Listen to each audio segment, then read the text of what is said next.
At the family court hearing, my ex-husband's sister screamed across the room that I was only after money and had no real interest in the children. His mother stood beside her, nodding along and telling everyone present that I was using my own child as a pawn in some twisted game. I kept my composure and said nothing, until my 8-year-old son rose from his seat, walked slowly to the witness stand, looked the judge directly in the eye, and spoke the exact words his father had explicitly ordered him never to say. What he revealed was a truth so deeply disturbing that even the bailiff audibly gasped, and the judge had to pause to wipe tears from her eyes. My name is Lauren.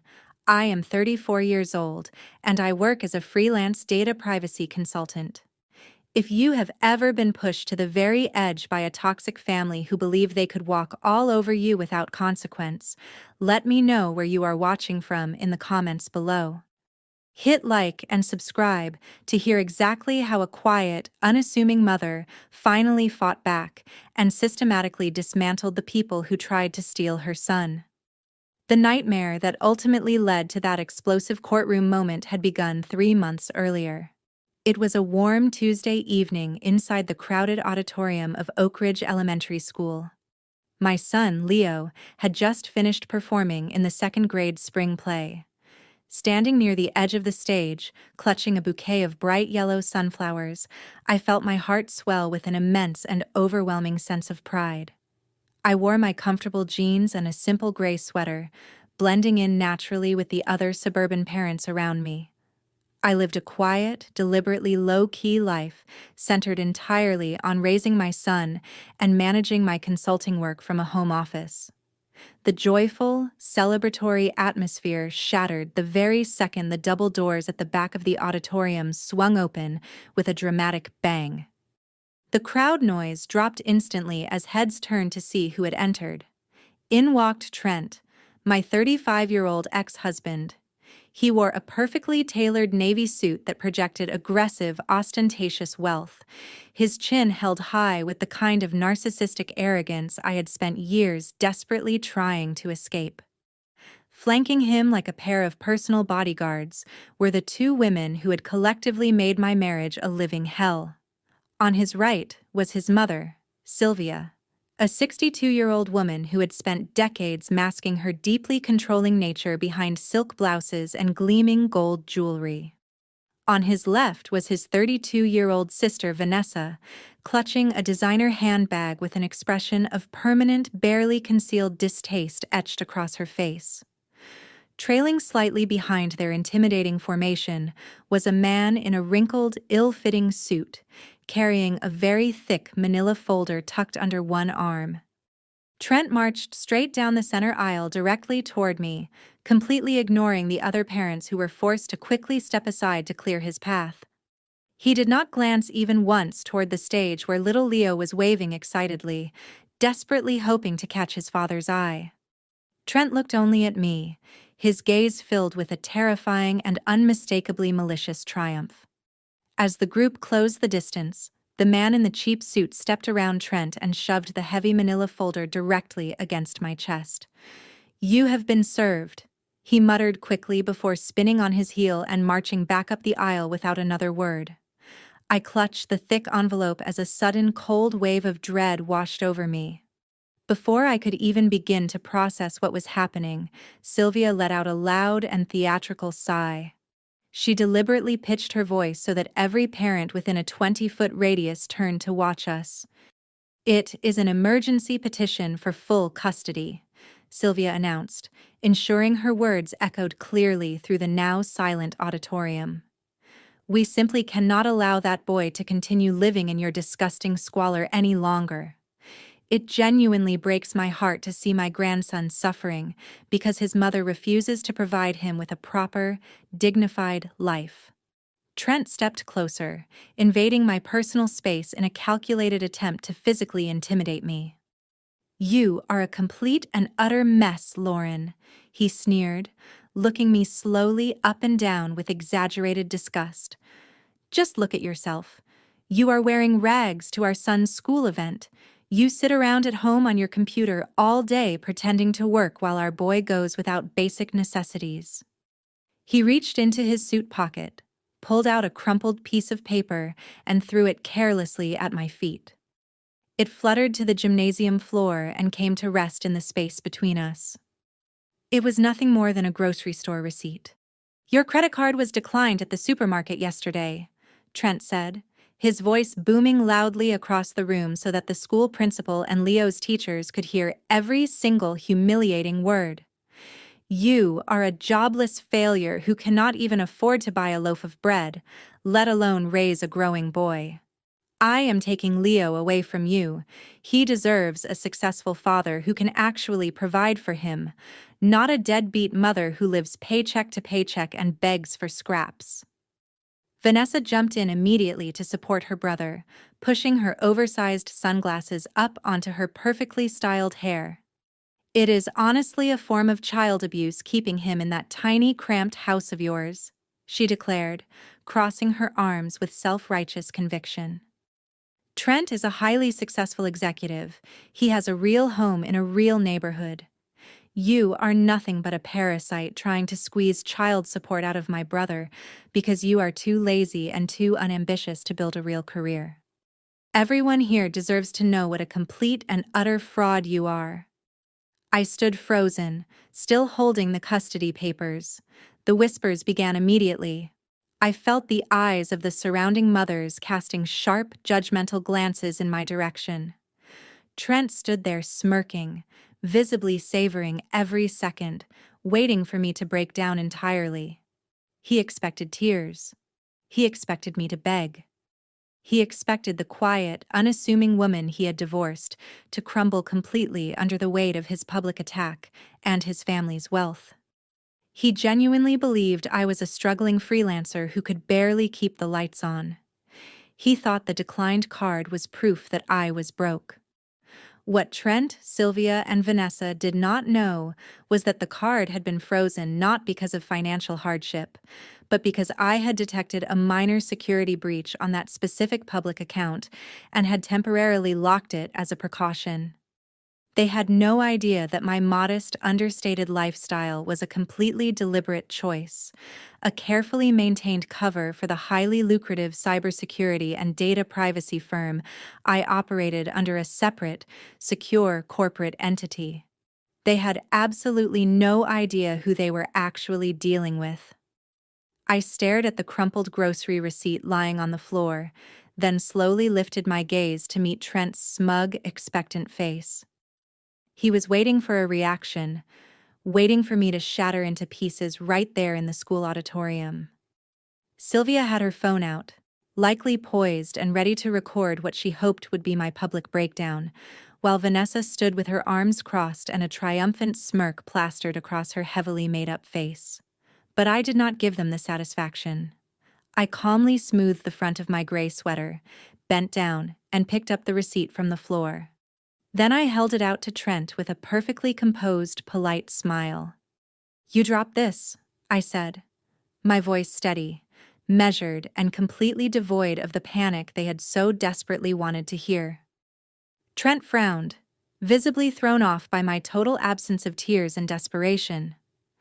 The surrounding parents, who had been collectively holding their breath, began murmuring quietly among themselves. I turned my back on my ex-husband and his toxic family and signaled to Leo, who was waiting patiently at the foot of the stage steps.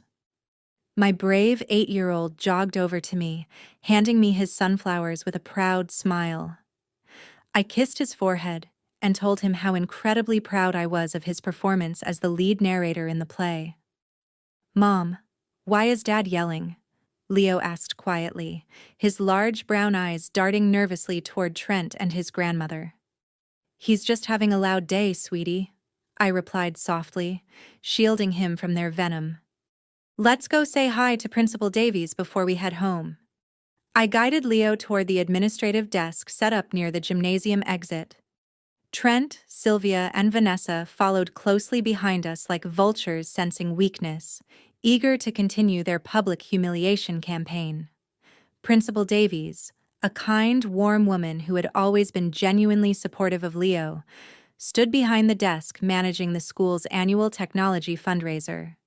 She looked visibly uncomfortable after having witnessed Trent's outburst from across the room. "Lauren, is everything all right?" she asked softly as I approached the desk. "Everything is perfectly fine," I assured her, resting a protective hand on Leo's shoulder. "In fact, I wanted to speak with you about the technology fundraiser.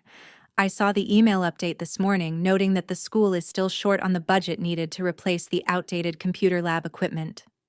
Trent let out a loud, mocking laugh from directly behind me. "Are you seriously asking about a charity drive right now? You cannot even afford to buy groceries, Lauren. Don't embarrass yourself any further. You are going to need every penny you can possibly scrape together to pay for a lawyer once I take full custody of my son." I ignored him completely and turned back to Principal Davies. "How much is the remaining balance to reach the goal?" I asked.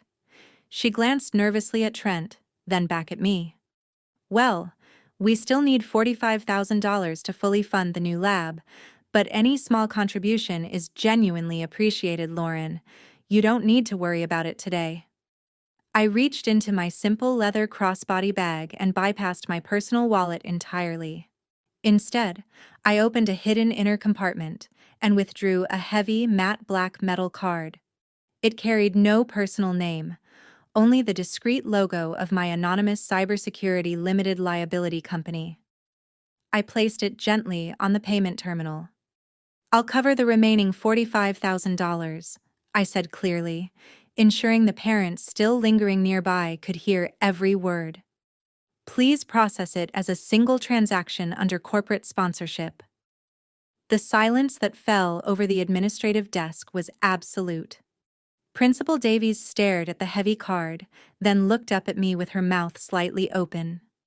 Trent actually stumbled forward, his polished shoes scraping against the linoleum floor as he craned his neck to get a better look at it. "What is that?" Trent demanded, his voice cracking with sudden, unmistakable uncertainty. "Whose card did you steal, Lauren? You don't have that kind of money. You are a freelance nobody." The payment terminal let out a cheerful beep of approval. The transaction processed instantly, clearing the full amount without a single issue. A long receipt began to print, and Principal Davies handed it to me with slightly shaking hands. "Thank you so very much, Lauren," she whispered, her eyes wide with shock and profound gratitude. "This is going to change everything for our students." "You are very welcome," I replied, signing the merchant copy with a perfectly steady hand. "Every child deserves access to proper technology." I turned to face Trent, Sylvia, and Vanessa. Their triumphant sneers had completely evaporated, replaced by identical expressions of sheer, unadulterated bewilderment. Sylvia's jaw was practically resting on her pearls. Vanessa had lowered her phone entirely, forgetting in her stunned state to keep recording. "Have a wonderful evening, Trent," I said pleasantly. "I'll have my legal team review your cute little custody petition in the morning." Without waiting for his response, I took Leo's hand and walked out through the double doors of the auditorium, leaving the entire Golden family completely speechless in the wake of my transaction. The cool evening air felt refreshing against my face as we crossed the school courtyard toward the parking lot. A surge of adrenaline moved through me. I had spent years carefully concealing my success to protect my peace, knowing full well that Trent's massive ego could never withstand the reality of a woman out-earning him by a significant margin. But now, they had declared open war, and I was no longer willing to play the role of the defenseless victim. My sense of victory, however, proved to be remarkably short-lived. As we approached my reliable 5-year-old sedan parked beneath the dim glow of a streetlight, I immediately noticed something was horribly wrong. The car was listing at an unnatural angle. I stopped walking instinctively, pulling Leo behind me. All 4 tires had been brutally slashed. Someone had completely immobilized my vehicle while I was inside the auditorium. Tucked under the windshield wiper was an aggressive formal notice from Child Protective Services, demanding my immediate and absolute compliance. They wanted to break me down, but in doing so, they had made a massive and entirely unforgivable legal mistake, one that would ultimately cost them everything. I called a private towing service and arranged a secure ride home for Leo and myself. The journey back to our quiet neighborhood was tense, but I kept my demeanor completely calm for the sake of my son. We walked through the front door of our modest single-story house, a sanctuary I had carefully and lovingly maintained. Everything was spotless, from the polished hardwood floors to the organized bookshelves lining the living room walls. I had barely managed to hang up my coat and ask Leo to wash his hands before dinner when two sharp, authoritative knocks echoed through the front hallway. I knew instantly that the formal notice left on my windshield had not been an empty threat. I took a slow, steadying breath, smoothed the front of my gray sweater, and walked toward the entrance, mentally bracing myself for whatever orchestrated chaos Trent and Sylvia had unleashed upon my home. I opened the door to find a stern-looking man and a strictly professional woman, both holding clipboards. They introduced themselves as investigators from Child Protective Services. Their official identification badges gleamed beneath the warm glow of my porch light, confirming the full gravity of the situation. The female investigator stepped forward, her posture rigid, explaining that they had received an anonymous emergency report classifying my home as an active hazard. She recited a list of utterly fabricated accusations, claiming the house was littered with hazardous trash, lacking basic utilities, and that my son was severely malnourished and subjected to constant, unlivable neglect. I knew immediately this was Vanessa's handiwork. The exaggerated, melodramatic wording matched her toxic personality to perfection. She had always reveled in playing the concerned citizen while concealing a deeply venomous agenda behind her practiced smiles. They wanted to catch me off guard, hoping to find a panicked, exhausted mother who fit precisely the profile Trent had so desperately tried to construct at the school play just hours earlier. I invited them inside without a single moment of hesitation, stepping aside to reveal my immaculate, brightly lit living room. The investigators exchanged a brief, telling glance as they crossed the threshold, clearly having expected to find the terrifying squalor described in the anonymous report. Instead, they were greeted by the faint, comforting scent of lemon cleaner and a home that was meticulously organized in every detail. I offered them a comprehensive tour, guiding them confidently through the fully stocked kitchen, the pristine bathrooms, and Leo's bedroom, filled with educational toys, clean clothes neatly folded, and a carefully made bed. The male investigator opened the refrigerator and noted the abundance of fresh produce, organic milk, and healthy meals I had prepared and portioned for the entire week ahead. The fabricated narrative Vanessa had constructed was unraveling instantly before their professional eyes. They could see clearly that I was a dedicated, attentive mother, providing a secure and deeply nurturing environment. A reality that stood in stark, irrefutable contrast to the horrific accusations filed against me. I watched their rigid shoulders begin to relax slightly as the truth of the situation registered. Just as the tension seemed to begin dissipating and the investigators lowered their guard, Leo walked out of his bathroom rolling up the sleeves of his favorite superhero pajamas to dry his hands on a towel. The female investigator crouched down to his eye level and introduced herself with a practiced, gentle tone. She asked him what he'd had for lunch, how he liked his school, and whether he felt safe and happy at home. Leo answered openly and cheerfully, detailing the nutritious lunches I packed for him and how much he loved his teachers. Then the investigator's eyes zeroed in on his left forearm. Just above his elbow was a dark purple and yellowish bruise, a severe, unmistakable mark that stood out starkly against his pale skin. The atmosphere in the room shifted immediately, dropping several degrees in an instant. The investigators straightened up, their expressions hardening into masks of absolute professional suspicion. They demanded an immediate explanation, asking Leo directly how he had acquired such a significant bruise. A sudden, sickening jolt of realization washed over me. Sylvia had meticulously planned this entire sequence of events. She had coached Trent to use this specific bruise as the ultimate weapon against me. They knew exactly how he had gotten it, because Trent himself was responsible for the circumstances that caused it during his designated visitation time. My mind raced rapidly, connecting the dark, deliberate dots of their vicious strategy.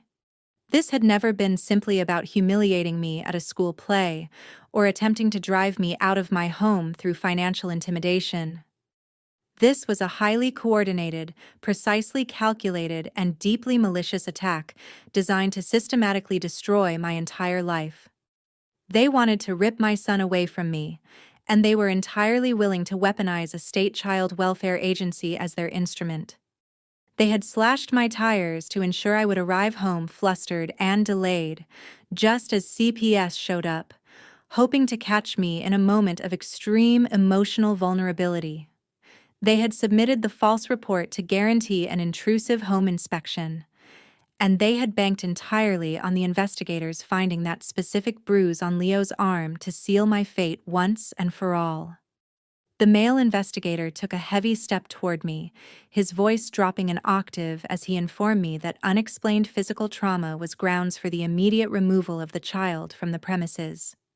He read me my rights with respect to the ongoing investigation and stated clearly that any confirmed physical abuse was a severe criminal offense, and that they had the legal authority to take Leo into emergency custody right then and there.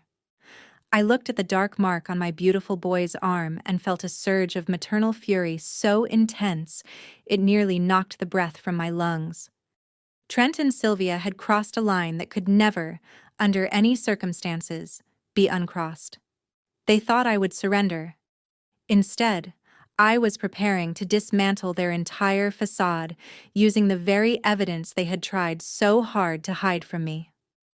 The male investigator crossed his arms and waited, expecting excuses, expecting panic, expecting the frantic and tearful defense of a mother caught in a lie. Instead, I calmly asked Leo to go into the living room and put on his favorite animated cartoon. Once my son was safely out of earshot, I turned back to face the two state agents. I did not shed a single tear. I gestured toward the polished marble kitchen island and politely invited them to sit. I opened my laptop, bypassed the standard login screen, and accessed the encrypted server I maintained for my firm. I entered a string of complex security passcodes and pulled up my integrated home security network. I have cameras covering every common area of this property, I explained, turning the screen so they could both see the live feeds. I maintain this system for professional security purposes, but it also serves as a comprehensive domestic record. I navigated to the archived footage from the past 30 days.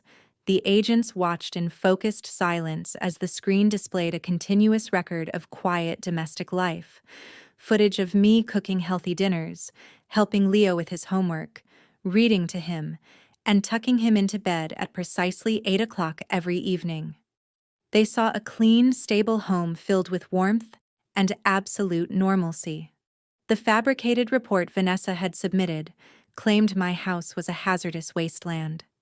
My digital footprint proved, beyond any doubt, that it was a fortress of dedicated maternal care. The female investigator leaned closer to the screen, her rigid posture softening perceptibly.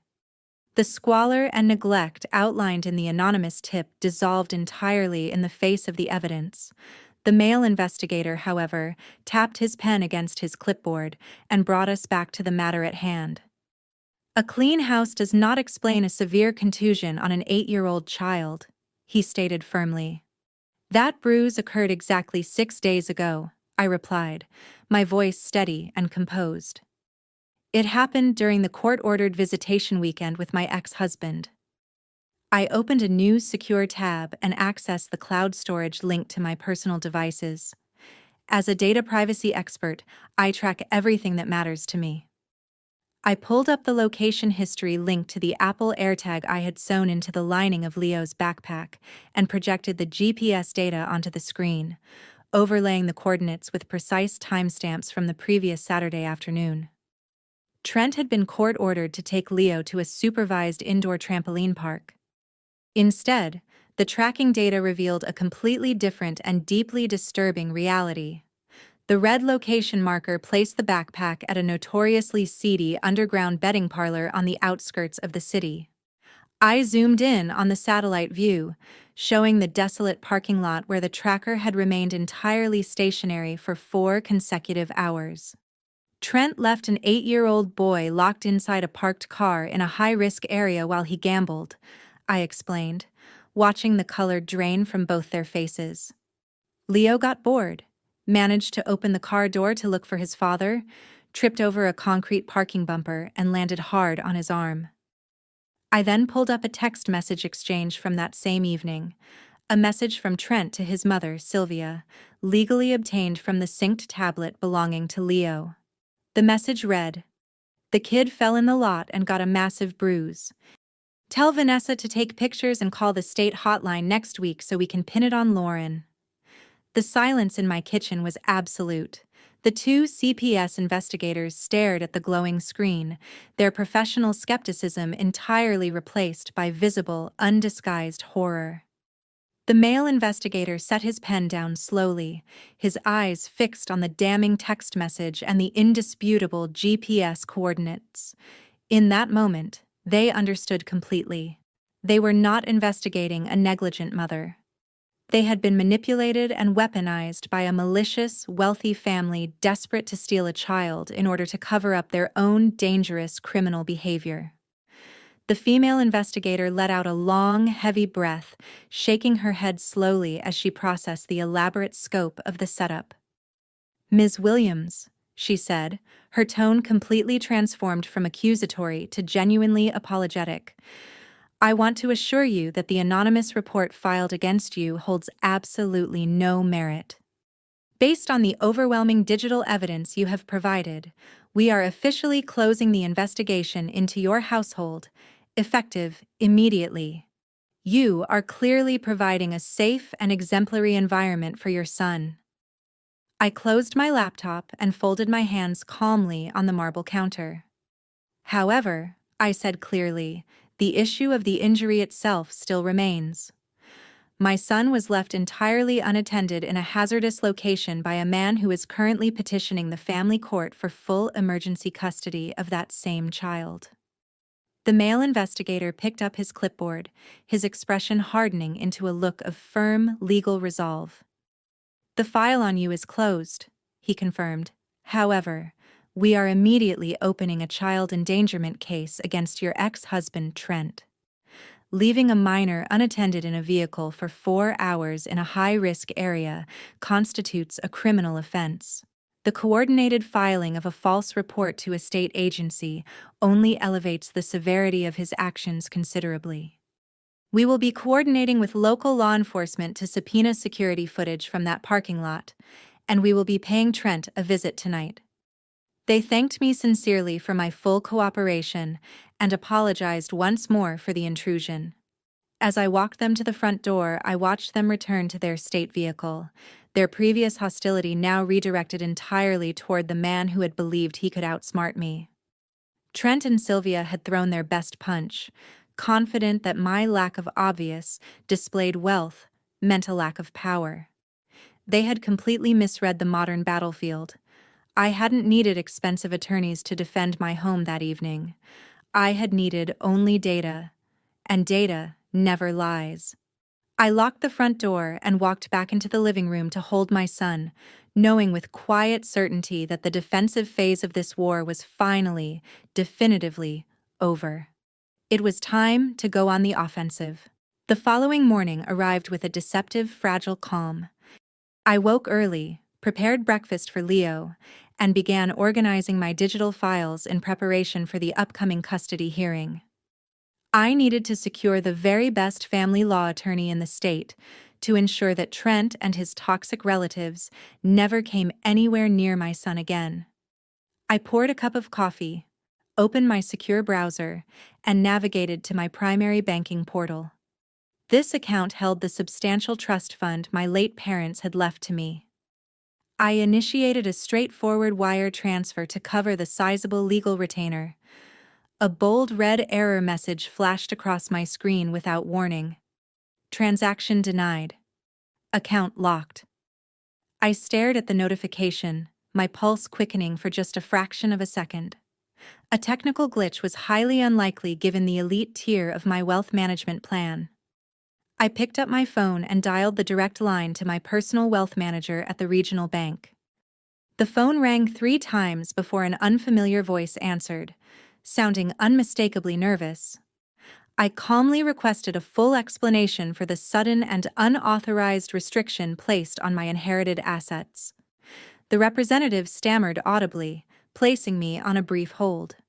When he returned, his tone was completely devoid of its usual polished warmth.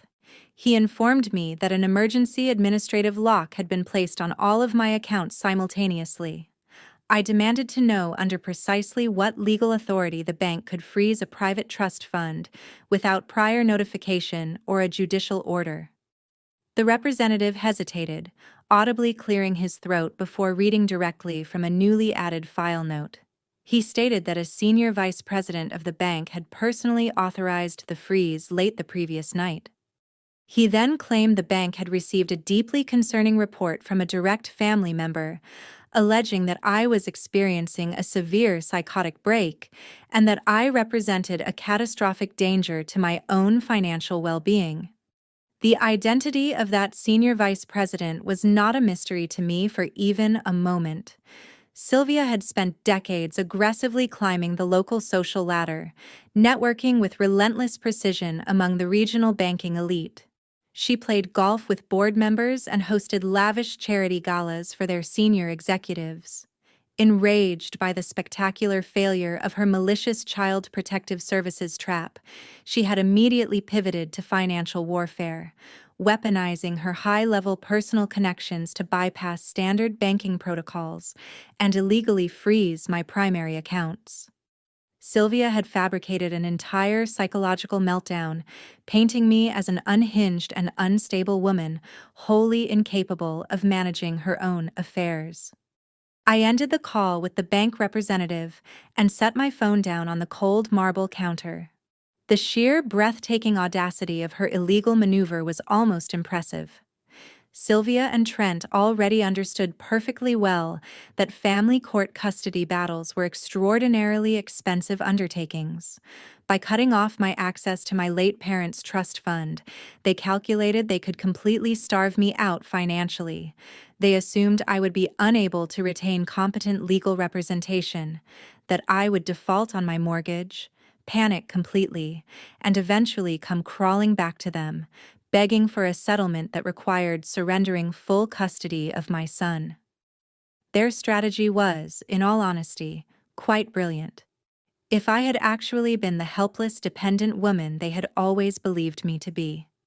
During my marriage to Trent, I had deliberately kept my lifestyle modest and my professional accomplishments entirely hidden from view. They had constantly mocked me for working from home, dismissing my cybersecurity consulting as a trivial hobby that barely generated pocket change. They viewed my inherited trust fund as my only real financial lifeline, the single thread keeping me afloat. Sylvia arrogantly believed she had just severed my oxygen supply. She thought she had backed a terrified mother into a dark corner where the only possible exit was total and unconditional surrender. Instead of panicking, I felt a cold, calculating smile spread slowly across my face.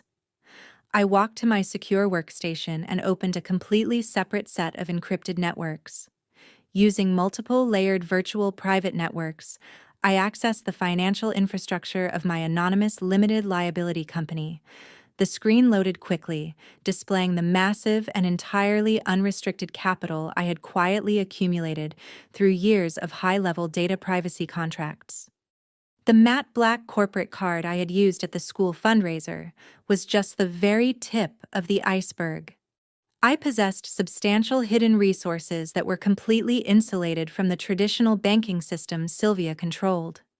Ironically, Sylvia's blatantly illegal maneuver had handed me a significant tactical advantage. By freezing my public trust fund, she had essentially delivered into my hands the perfect, documented evidence of financial abuse and institutional corruption. She had compelled a senior bank executive to violate strict fiduciary duties based on nothing more than a malicious, fabricated lie. When the time came to present this before a judge, it would demonstrate a coordinated illegal conspiracy to extort a mother through the deliberate misuse of institutional power. They were digging their own graves with golden shovels, blindly confident in their perceived aristocratic immunity. I decided to let them continue believing they had successfully disarmed me. I needed them to remain arrogant and careless, basking in their false sense of victory for as long as possible. I transferred the required legal retainer using a secure offshore corporate account, routing the funds through a masked vendor to completely obscure their origin. My attorney would be paid in full, and my legal defense would remain absolutely impenetrable. I closed my laptop and poured myself another cup of coffee, feeling a profound and settled sense of calm. The battle lines were now drawn with absolute clarity. They wanted a war of attrition, hoping to grind down my spirit and drain my endurance until I had nothing left. But a mother protecting her child possesses an infinite and inexhaustible reserve of stamina. The upcoming weekend was crucial. Sylvia was hosting her annual family barbecue, an event from which I was strictly and gleefully banned. Trent would undoubtedly bring Leo along to parade him in front of guests like a trophy, a prop in their performance of a happy, successful family. I knew the toxic Golden Clan would celebrate what they believed was my financial ruin, loudly mocking my frozen accounts over cocktails and toasting their impending custody victory. But they had one massive, fatal blind spot within their own ranks. They had consistently underestimated and entirely marginalized Vanessa's husband, DeAndre. They had absolutely no idea that their quiet, observant relative by marriage was a brilliant forensic accountant, and that he had been watching their every move with surgical precision. Sylvia hosted her lavish annual spring barbecue on the meticulously manicured back lawn of her sprawling country club estate. The warm air carried the rich scent of expensive grilled meats, mingling with blooming hydrangeas.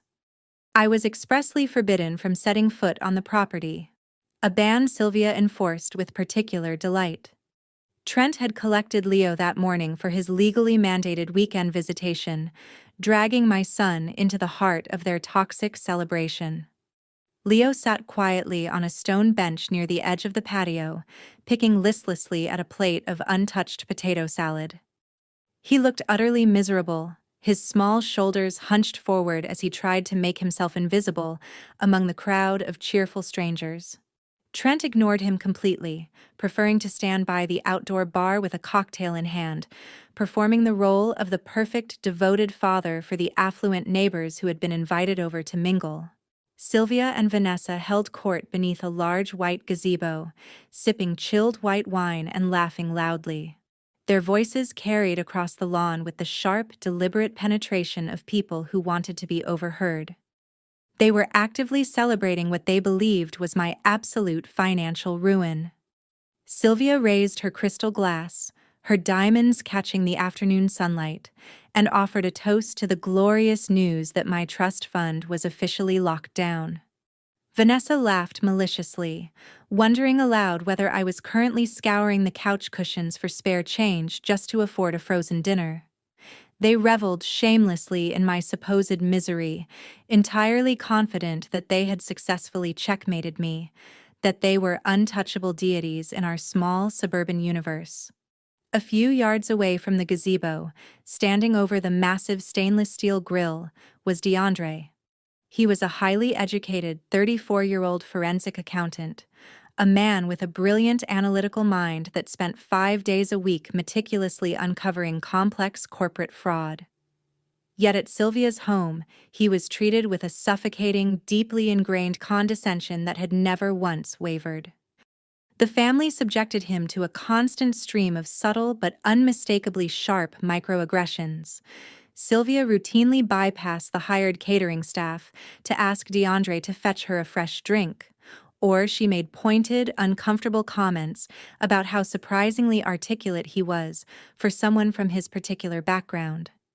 Vanessa, his own wife, treated him more like an accessory or a household handyman than an equal partner in their marriage. DeAndre, make sure you don't char the tenderloin this time, Vanessa called out from the gazebo, waving her manicured hand dismissively in his direction. And be a dear. Grab some more ice from the kitchen. The bucket is getting low. DeAndre did not react with anger. He simply nodded, his face a calm and utterly unreadable mask, and continued turning the steaks without a word. He had learned early in his marriage that engaging with their toxic prejudice only provided fuel for their narcissistic drama. But beneath his quiet, composed exterior, DeAndre missed absolutely nothing. He observed this family with the precise, calculating eyes of an experienced auditor scanning a fraudulent ledger for structural discrepancies. He knew Sylvia was ruthless. He knew Vanessa was fiercely and deeply insecure. But his primary focus that afternoon was locked entirely on Trent. Trent was putting on a fantastic show for the guests, flashing his signature charismatic smile and speaking loudly about his supposedly lucrative executive investments. However, DeAndre noticed the glaring cracks running through the carefully constructed facade. Trent was sweating visibly, despite the pleasantly cool spring air. His hands trembled slightly every time he raised his glass to his lips. And most tellingly, he kept checking his phone with a frantic, almost obsessive compulsion. Every few minutes the screen would light up, and Trent's jaw would clench so tightly that the muscles along his cheekbone visibly twitched. Over the span of barely 2 hours, Trent received 4 separate phone calls that caused him to abruptly abandon mid-sentence conversations and practically sprint toward the secluded far side of the estate, well away from the guests. DeAndre, pretending to rummage for extra grilling tongs in the outdoor storage pantry, quietly positioned himself near the tall hedges where Trent was pacing in agitated circles. DeAndre listened intently as Trent spoke in hushed, desperate tones, pleading with whoever was on the other end of the line. "I need more time," Trent hissed, his voice cracking with raw desperation. "The trust fund is frozen. We're getting custody, and then she'll have to liquidate it to settle. I just need 1 more month. Please. You cannot send them to my office again." DeAndre stood perfectly still behind the thick hedges, his analytical mind rapidly connecting the dark, fragmented pieces of the puzzle into a coherent and deeply disturbing picture. Wealthy, genuinely successful business executives did not beg for extra time while hiding in the shrubbery. They did not glance over their shoulders in barely concealed terror, and they certainly did not promise to liquidate their ex-wife's inherited trust fund to appease aggressive callers threatening to show up at their corporate offices. Trent was not a successful businessman experiencing a temporary cash flow issue. Trent was a desperate man drowning in a massive and terrifying ocean of illegal debt. DeAndre stepped back quietly and returned to the grill before anyone noticed his brief absence. He looked over at Sylvia and Vanessa, still laughing and drinking beneath the gazebo, entirely oblivious to the catastrophic financial ruin standing right in their own backyard. They believed they were destroying Lauren to claim a prize. In reality, they were actively participating in a dangerous extortion scheme orchestrated by a man who owed serious money to very dangerous people. DeAndre looked across the patio at little Leo, who had now pulled his knees up to his chest and sat hugging them, looking impossibly small and vulnerable on that cold stone bench. DeAndre knew exactly what he had to do. This family had treated him as a second-class citizen for years, ignoring his intellect, dismissing his achievements, and reducing his worth to the color of his skin and the zip code of his childhood. They had no idea that the quiet man they assigned to tend their grill possessed precisely the forensic accounting skills required to completely dismantle their entire empire from the inside out. DeAndre shielded his phone screen with his body and began drafting a carefully worded, highly secure encrypted message to the one person who needed this information most urgently. The encrypted message DeAndre drafted remained unsent for 2 days. He needed irrefutable, airtight proof before approaching a woman who was, by every technical definition, fighting a war against his own wife and mother-in-law. When Monday morning finally arrived, DeAndre walked into his office and locked the glass door firmly behind him. He sat down at his multi-monitor workstation, cracked his knuckles, and began. For 5 years, he had quietly endured the subtle racist jabs, the condescending tones, and the reflexively dismissive attitudes of Trent and Sylvia. They had continually paraded their generational wealth and corporate titles as though those things conferred some fundamental moral and intellectual superiority. DeAndre was tired of the performance. He was tired of watching them crush innocent people beneath their designer shoes without consequence or remorse. It was time to pull back the curtain on the Golden family and expose precisely what was rotting underneath all that polished, carefully maintained surface. As a forensic accountant, DeAndre had access to specialized financial tracking software and proprietary databases that ordinary citizens did not know existed. He began his investigation by running comprehensive background checks on Trent and each of his corporate entities. On the surface, Trent presented as a successful vice president of sales. His public tax filings were tidy and unremarkable. His official bank accounts showed a steady, respectable income. But DeAndre knew that financial criminals never kept their dirty secrets in the primary ledger. He began digging deeper, pulling property records, shell company registrations, and collateralized loan obligations. It took less than 3 hours for the flawless facade to completely disintegrate before his trained and experienced eyes. Trent was not a successful executive. He was a spectacular and catastrophic financial failure. DeAndre uncovered a massive black hole of debt that defied comprehension. Trent had taken out 3 separate secondary mortgages on his luxury condominium. His expensive sports car was leased and 4 months behind on payments. His credit cards were maxed to their limits across multiple institutions under slightly varied business names. The most terrifying discovery of all was the labyrinth of wire transfers draining steadily out of Trent's hidden offshore accounts. DeAndre tracked the digital breadcrumbs methodically, following the money as it flowed rapidly and consistently into known international gambling syndicates and offshore sports betting platforms. Trent was a severe gambling addict, hemorrhaging cash at a rate that far exceeded any legitimate income he could possibly generate. The situation grew significantly darker when DeAndre analyzed the incoming deposits used to temporarily patch over Trent's gambling losses. Trent was receiving erratic, irregular wire transfers from suspicious private lending firms operating out of strip malls and vacant commercial lots, addresses that existed in name only. These were not banks. They were predatory underground loan sharks, charging astronomical interest rates to desperate men with nowhere else to turn. Trent had leveraged his entire existence, his property, his future earnings, his professional reputation, to borrow from dangerous men who had absolutely no interest in his corporate title or his country club membership. The panicked phone calls DeAndre had overheard at the barbecue suddenly made complete and horrifying sense. Trent was not stressed about ordinary bills. He was facing direct, credible physical threats from violent creditors demanding immediate repayment, men who sent representatives to corporate offices as a warning. DeAndre cross-referenced Sylvia's financial footprint to determine whether the family matriarch was quietly bailing out her golden son. The data told a blunt and unforgiving story. Sylvia was completely tapped out. Her lavish lifestyle, relentless country club spending, and endless social events had drained her liquid assets to near zero. She possessed high-value real estate on paper, but absolutely no actual cash flow capable of covering a multi-million-dollar gambling debt. That was precisely why she had chosen to illegally weaponize her banking connections to freeze Lauren's trust fund, rather than simply paying off Trent's creditors herself. She didn't have the money to do it.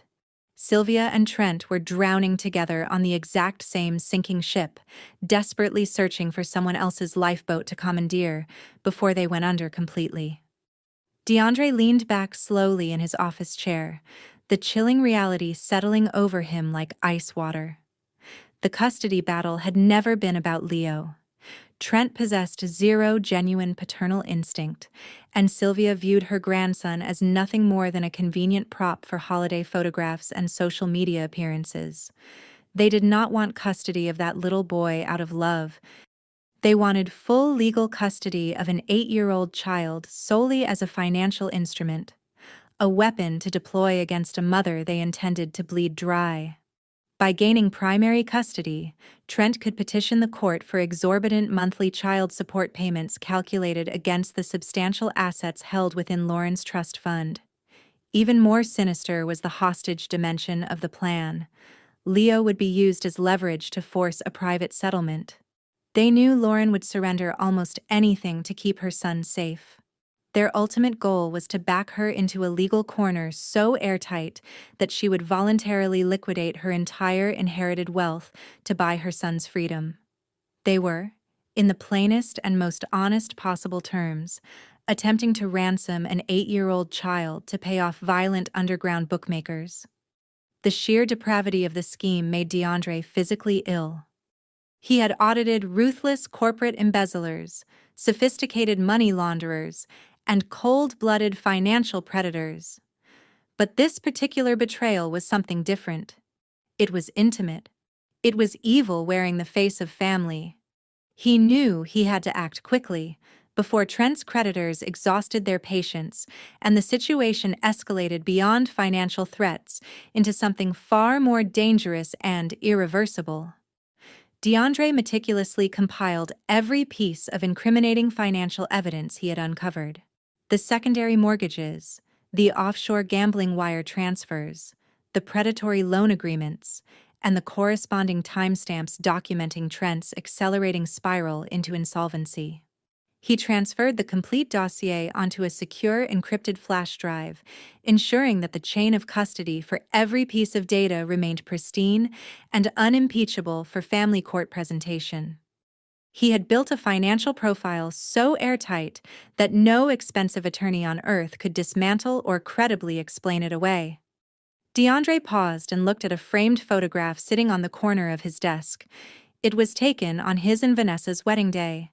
He had genuinely loved his wife once, choosing to believe that her sharp edges and cold habits were simply the product of a difficult and deeply dysfunctional upbringing. But looking at the data now spread across his monitors, knowing that Vanessa was an active and enthusiastic participant in a scheme designed to destroy an innocent mother and psychologically traumatize a small child, broke whatever fragile residual loyalty he had still been carrying for that toxic family. They had looked down on him for years because of the color of his skin and the working-class roots they found so distasteful. They had treated him like hired help at their own family gatherings.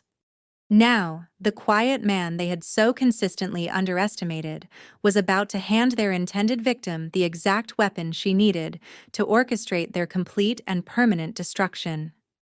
DeAndre ejected the encrypted drive, reached for his phone, and finally sent the message. DeAndre's encrypted message arrived on the secure communication application I used exclusively for high-level corporate clients. The notification appeared on my secondary monitor as a brief sequence of alphanumeric characters that translated to a specific time and a set of map coordinates. The address of a small, independent coffee shop located in an entirely different county, far removed from the manicured lawns and watchful eyes of Sylvia's neighborhood. I understood immediately that this was not a casual invitation. The level of operational security employed told me everything I needed to know about the sensitivity of what he had uncovered. I arranged for a trusted neighbor to stay with Leo, grabbed my encrypted laptop, and drove the 45 minutes to the designated location with my mind cycling rapidly through possibilities. I walked into the coffee shop, a dimly lit establishment that smelled warmly of roasted beans and old paperbacks. The place was mostly quiet, populated only by a handful of college students hunched over their textbooks. I spotted DeAndre immediately, seated in a corner booth near the back, partially obscured by a large potted fern. He wore a plain gray hoodie and a baseball cap pulled low, a deliberate contrast to the tailored suits he typically wore to family functions. I slid into the booth across from him and offered a brief nod of acknowledgement. We had never been particularly close. Our interactions had been limited to polite, careful exchanges at tense holiday dinners, where we both occupied the position of quiet outsiders within the Golden family's inner circle. DeAndre did not waste time on pleasantries. He reached into his pocket and placed a small black USB drive on the worn wooden table between us, sliding it deliberately across the surface until it rested near my hand. "I know exactly what they are trying to do," DeAndre said, his voice low and steady with controlled intensity. "And I know precisely why they are doing it. It has absolutely nothing to do with Leo's well-being, Lauren. This is entirely about money." I looked at the USB drive, then back at DeAndre, keeping my expression perfectly neutral. I had already suspected their motives were primarily financial, given Sylvia's brazen illegal maneuver with my trust fund. But hearing it confirmed by someone embedded within the family itself validated my darkest suspicions in a way that nothing else could. "Tell me," I said simply, picking up the drive and slipping it quietly into my pocket. DeAndre leaned forward, resting his elbows on the table. "They think I am just a quiet, compliant man who should be endlessly grateful to have married into their family," he began, his tone laced with a quiet, precisely controlled anger that had clearly been building for years. "They treat me like I am invisible, like I exist purely to fill out their holiday photographs and handle tasks they consider beneath them. But they made one critical mistake. They forgot what I actually do for a living." He was a forensic accountant. He saw the numbers people desperately tried to bury. He walked me through everything: Trent's erratic behavior at the barbecue, the frantic phone calls, the desperate negotiations he had overheard from behind the hedges. Then he outlined the full scope of his subsequent investigation: the labyrinth of secondary mortgages, the depleted accounts hiding behind shell companies, and the staggering volume of wire transfers flowing into offshore gambling syndicates.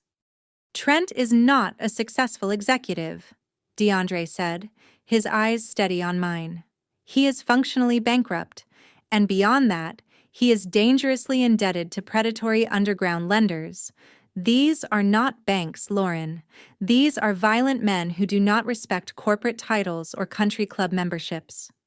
The pieces of the puzzle slammed into place with sickening, irreversible clarity. The sudden, aggressive custody petition, the fabricated CPS report, the illegal freezing of my trust fund. It was all one coordinated, desperate extortion scheme, designed to force me to liquidate my inherited wealth in order to save Trent from the violent consequences of his own catastrophic choices. "Trent owes $2 million to people who don't negotiate," DeAndre said quietly, the gravity of the number settling heavily in the space between us. "They don't want to raise Leo. They want to use him as a hostage. The plan is to gain primary custody, demand exorbitant child support calculated against your trust fund, and ultimately force you into a private settlement where you hand over the cash to pay off Trent's creditors." A wave of cold, focused fury moved through me, sharper and more precise than anything I had felt during the school auditorium ambush. They were willing to tear my son away from the only genuinely stable home he had ever known, to place an 8-year-old boy in the crosshairs of violent loan sharks, purely to salvage Trent's catastrophic gambling addiction and Sylvia's crumbling financial empire. "Why are you helping me?" I asked, studying DeAndre carefully. "You are married to Vanessa. This information could destroy her entire family." DeAndre shook his head slowly, and a deep, authentic sadness moved briefly across his features. "I loved Vanessa once," he admitted quietly. "I genuinely believed her flaws were the product of growing up in that environment, that she could change. But watching her actively participate in a scheme designed to destroy an innocent woman and traumatize a little boy." He paused. "That broke whatever loyalty I had left. They have treated me as less than for years because of my background and the color of my skin. They believe they are untouchable. I am giving you the exact weapon you need to demonstrate, in open court, that they are not." He nodded toward my pocket, indicating the USB drive. "Every secondary mortgage, every offshore wire transfer, every predatory loan agreement, it's all on that drive, encrypted and pristine. The chain of custody is absolute. No attorney they can afford will be able to dismantle that financial profile. It is completely airtight." I felt a profound and genuine gratitude toward the quiet, principled man sitting across from me. He had put his own marriage and his standing within that family at significant personal risk to do the right thing. And in doing so, he had handed me the tactical instrument I needed to permanently and completely dismantle their extortion plot and secure my son's future. "Thank you, DeAndre," I said, my voice carrying the full weight of what I meant. "I will make sure this data is used exactly as it needs to be. They will never touch my son." DeAndre nodded, rising from the booth and pulling his cap down slightly over his eyes. "Protect your boy, Lauren," he said softly. And then he turned and walked out of the coffee shop, disappearing quietly into the afternoon. I sat alone in the booth for a few moments longer, one hand resting over the pocket where the drive sat. The defensive phase of this war was officially over. With DeAndre's explosive financial dossier in my possession, I was fully and completely prepared to launch the counteroffensive that would leave Trent and Sylvia with absolutely nowhere left to hide. I drove back home with the encrypted USB drive practically burning a hole in my pocket. The moment I stepped through the front door, I locked the deadbolt, walked directly to my home office, and sat down at my secure workstation. I plugged the drive in and moved methodically through the heavy encryption layers DeAndre had implemented. The financial documents populated across my dual monitors in sequence, painting a portrait of absolute and comprehensive devastation. Trent was buried far beyond recovery. The offshore wire transfers, the predatory loan agreements, the cascading secondary mortgages, every piece was meticulously cataloged and cross-referenced. I spent the next 4 hours layering DeAndre's evidence against public records, structuring an airtight legal strategy around the assembled data. I was constructing a digital fortress so thoroughly documented that it would be utterly impossible to challenge in any court of law. When I finally checked the time, it was late. I walked quietly down the hallway and looked in on Leo. He was sleeping peacefully, his small chest rising and falling in a slow, steady rhythm. I pulled the blanket gently up over his shoulders and brushed a loose strand of hair from his forehead. He was my entire world. I was entirely willing to burn the Golden family's empire to its foundations to keep him safe within it. I returned to my office and began drafting an urgent brief for my attorney, attaching heavily redacted financial summaries from the dossier. The moment I hit send on the encrypted email, a violent and aggressive pounding erupted from my front door. The heavy, deliberate thuds shook the door frame and shattered the quiet of my home completely. I pulled up the live feeds from my exterior security cameras and felt my stomach drop. 2 marked police cruisers were parked at sharp, irregular angles across my driveway, their red and blue lights strobing silently into the dark neighborhood beyond.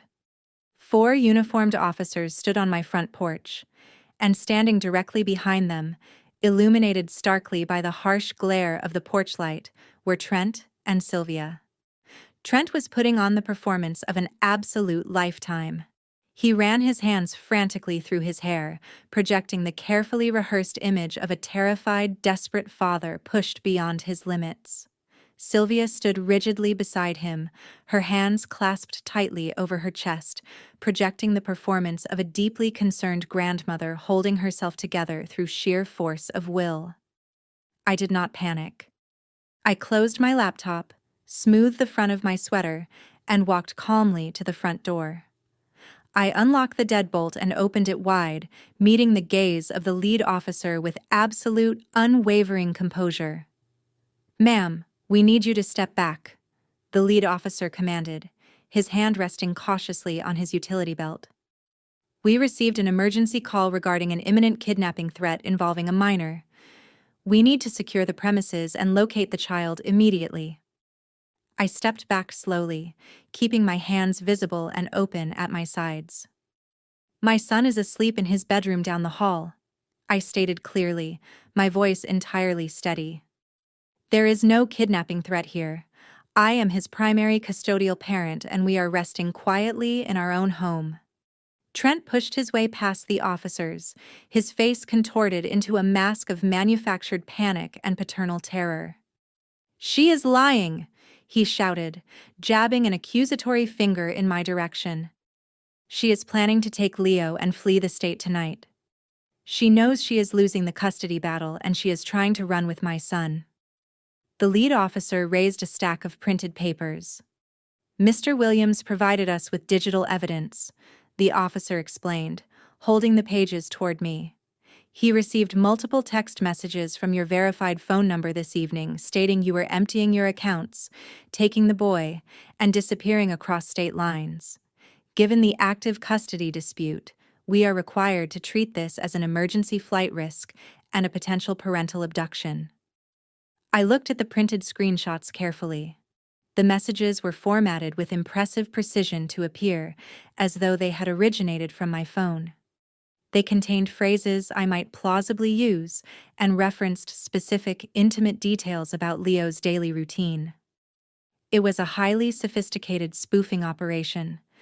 Vanessa had clearly deployed her considerable budget to hire someone skilled enough to fake the caller ID routing, creating a seamless digital illusion of a frantic, unraveling mother planning to abduct her own child. They had orchestrated this entire late-night police raid with the explicit goal of establishing an official record of me as a dangerous, irrational flight risk. "These are fabricated digital spoofs," I told the officer calmly, maintaining steady, direct eye contact. "I am a cybersecurity professional. I can demonstrate definitively that those messages did not originate from my device or my network. My son is asleep in his bed and my car has been parked in that driveway all evening." The officer looked skeptical but signaled to his partner to walk down the hallway and visually confirm that Leo was safe. While 2 officers moved toward the bedroom, the lead officer asked Trent to step back onto the porch to provide a formal statement. This left Sylvia standing just inside my foyer, temporarily and entirely out of earshot of the police. Sylvia seized the moment instantly. She slithered close to me, the cloud of expensive perfume surrounding her doing nothing to mask the pure venom radiating from her presence. The devoted grandmother act dropped from her face like a discarded mask, replaced by a chilling and utterly ruthless sneer. "You really believed you could outsmart us?" Sylvia whispered, her voice a low and terrifying hiss that barely disturbed the air between us. "You have until tomorrow morning to sign over full physical custody to Trent and voluntarily release the funds in your trust account.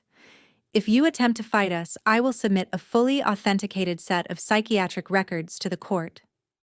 I stared at her, my expression remaining perfectly, deliberately blank.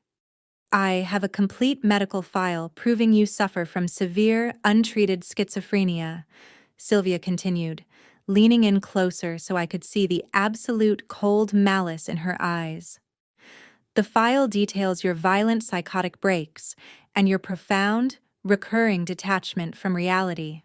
When the judge reviews those records in combination with tonight's police report documenting your attempted abduction, you will not merely lose Leo. You will be institutionalized in a locked psychiatric facility for a very long time. She smiled, a thin, bloodless expression that never reached her eyes. You are a jobless nobody facing a respected executive and his well-connected family. No one will ever choose to believe you over the medical experts I have already compensated. Give us the trust fund and walk away quietly, or I will personally ensure you spend the next 10 years in a padded room while Trent raises your son. The officers returned to the foyer, announcing that Leo was indeed sound asleep and safe in his bed. Sylvia snapped back into character instantaneously, stepping away from me and releasing a loud, theatrical sigh of profound relief. She pressed a trembling hand to her chest and thanked the officers effusively for keeping her precious grandson safe from such a terrifying threat. I did not raise my voice. I did not hurl accusations at Sylvia or Trent in front of the police. I calmly provided my identification, answered every procedural question with measured clarity, and allowed the officers to file their preliminary report without incident. I understood perfectly well that screaming about forged medical documents in that moment would only serve to make me appear exactly like the unhinged, paranoid woman Sylvia was so carefully working to portray. Instead, I quietly and methodically committed every single word Sylvia had whispered to me to permanent memory. They believed they had backed me into an inescapable corner, armed with fabricated text messages and the threat of manufactured psychiatric records. They were confident their wealth could purchase whatever version of the truth they needed.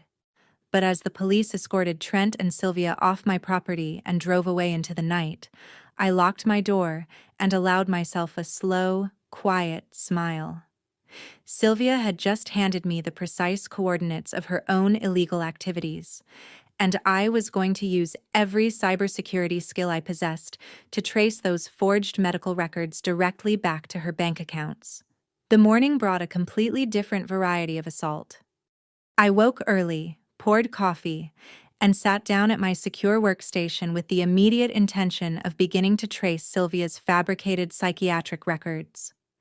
My phone, however, began vibrating continuously on the kitchen counter before I could start.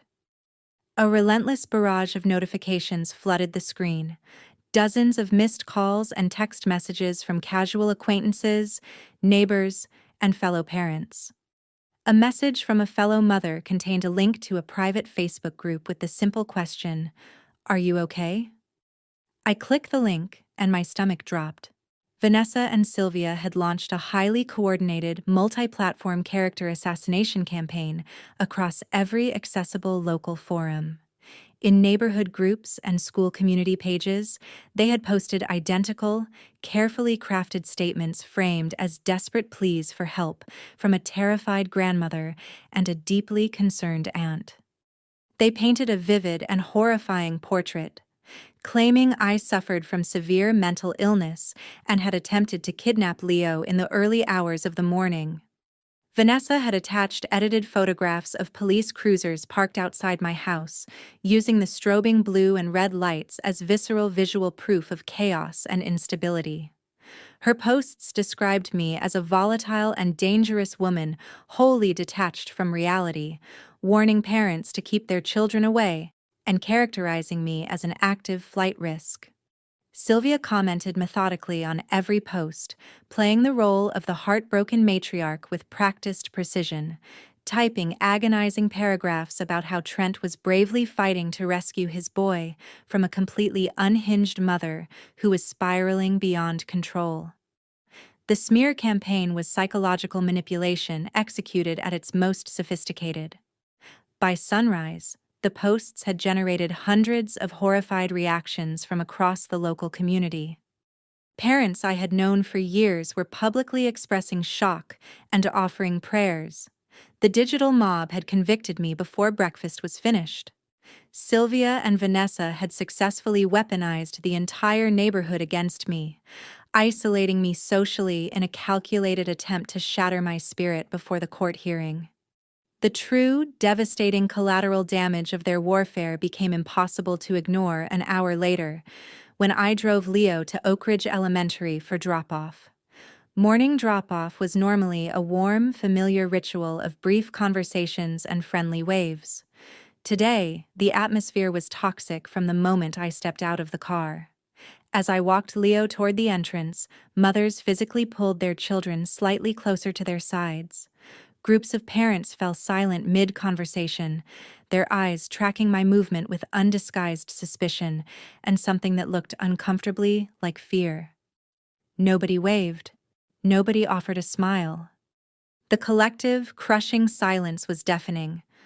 I kept my posture straight and my expression neutral, absolutely refusing to let any of them see me waver. I kissed Leo on the forehead, wished him a wonderful day, and watched him walk through the doors into his classroom. The moment I turned around, the whispers began. I walked back to my car with my head held high, ignoring the openly hostile stares. The social isolation was absolute and total. By that afternoon, the collateral damage had begun to reach my son directly. My phone chimed with a message from the mother of Leo's closest friend. An abrupt, vaguely worded cancellation of their weekend playdate, citing a family emergency that had materialized out of nowhere.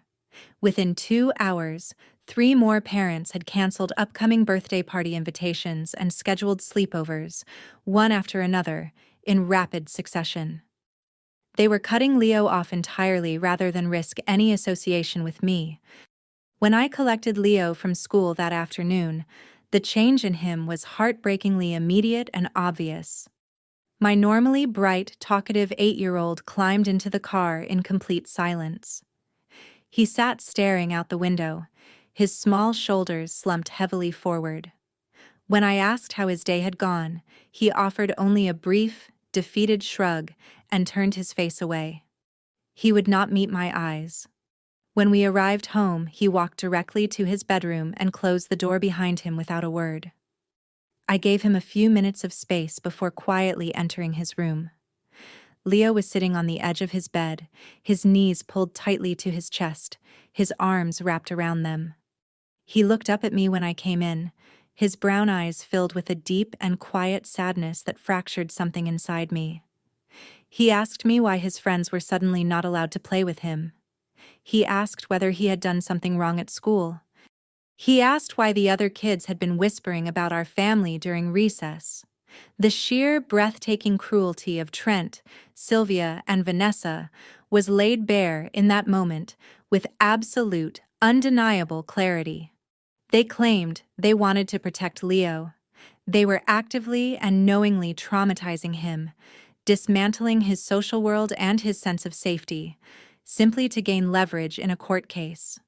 They were willing to destroy his friendships and crush his innocent sense of security just to punish me.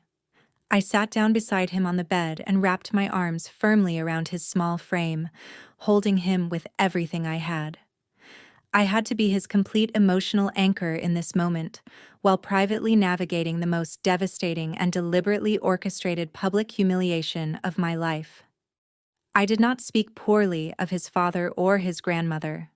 I refused entirely to sink to their level and poison my son's mind with their toxic reality. He was 8 years old, and he deserved to remain 8 years old for as long as possible. Instead, I focused entirely on his safety and the unbreakable truth of our bond. Leo, I began quietly, once the silence between us had settled. I need you to listen to me very carefully. Sometimes adults get scared or confused, and they do things that don't make sense. Sometimes they say things that aren't true because they think it will help them win a fight. But no matter what anyone says, no matter how loud things get in the world outside this house, you and I know the truth. He sniffled softly, rubbing his eyes with the back of his hand. What is the truth, Mom? The truth, I said, holding his gaze and emphasizing every word, is that you are the most important thing in my entire life. The truth is that I love you more than anything in this world, and I will always, always protect you. We are a team, Leo. We know our home is safe. We know we take care of each other. And we know that nobody can change that truth, even if they tell lies. Do you understand? He nodded slowly, and a small but real measure of relief moved through the sadness in his expression. I kissed his forehead again and tucked the blanket snugly around him, promising that tomorrow would be better and that I would handle the people who were telling lies.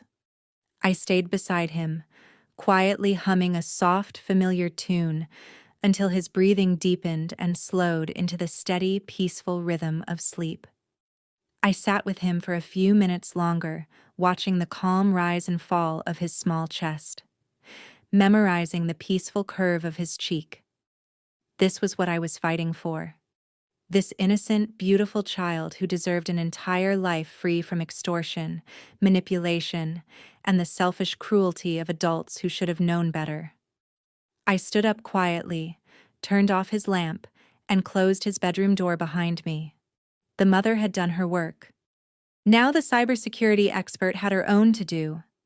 I walked to my home office, locked the door, sat down at my multi-monitor workstation, and cracked my knuckles. The emotional exhaustion of the day evaporated, replaced instantly by a cold, laser-focused clarity. Trent and Sylvia had chosen to escalate their campaign through digital fabrication. They had submitted spoofed text messages and forged psychiatric records to the police, confident that their wealth and institutional standing made their manufactured evidence beyond challenge. They assumed they were up against a freelance consultant with passable computer skills and no real resources. They had absolutely no idea they had just declared a digital war on a woman who designed secure data infrastructure for international corporations. I began with the spoofed text messages Trent had presented to the police. Faking a phone number to send fraudulent messages is a relatively straightforward operation, but it invariably leaves a traceable digital trail for anyone who knows precisely where to look. I accessed my cellular provider's raw network logs directly, bypassing the standard consumer interface entirely to pull the actual signaling system records associated with my device. I cross-referenced the timestamps of the supposed kidnapping texts against my device logs. The data confirmed definitively that my phone had not pinged a single cellular tower during that time window, nor had it transmitted any SMS packets matching the content Trent had provided to the officers. To identify the actual origin point of the spoofed messages, I deployed a specialized packet analysis tool I had originally developed for a corporate client, scanning specifically for anomalous routing data linked to Trent's number during that precise window of time. The source was isolated in under an hour. The fake texts had originated from a burner application hosted on a server based in Eastern Europe. The application required a paid premium subscription to access its advanced caller ID spoofing features. I traced the payment gateway associated with the burner account. The transaction had been processed via a prepaid Visa gift card, but the IP address used to activate and load that card was distinctly and specifically local. I traced the IP address to an upscale coffee shop located exactly 2 blocks from Vanessa's house. The timestamp on the IP activation aligned perfectly with a period during which Vanessa had posted a photograph of her latte on Instagram, tagged at that exact location. She had literally documented her own whereabouts while committing a federal cybercrime. With the spoofed texts fully dismantled, I turned my attention to the more serious and sophisticated threat. The forged psychiatric records Sylvia had threatened to weaponize against me. Fabricating medical documents is considerably more complex than spoofing a phone number. It requires accurate medical terminology, correct institutional formatting, and convincing physician signatures. Sylvia was ruthless and well-connected, but she was not a medical professional. She would have had to source those documents from a specialist third party. I opened a secure encrypted browser and accessed the dark web forums known for trafficking in falsified documentation. I deployed an automated scraping script querying for keywords associated with psychiatric evaluations, my specific geographic region, and the formatting conventions of major local healthcare providers.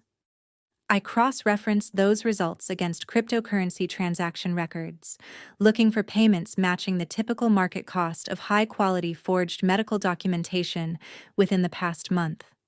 The search returned a relevant result within 45 minutes. A vendor specializing in customized medical documentation had completed a transaction exactly 3 weeks earlier, precisely around the time Trent had filed the emergency custody petition. The vendor operated exclusively in Bitcoin.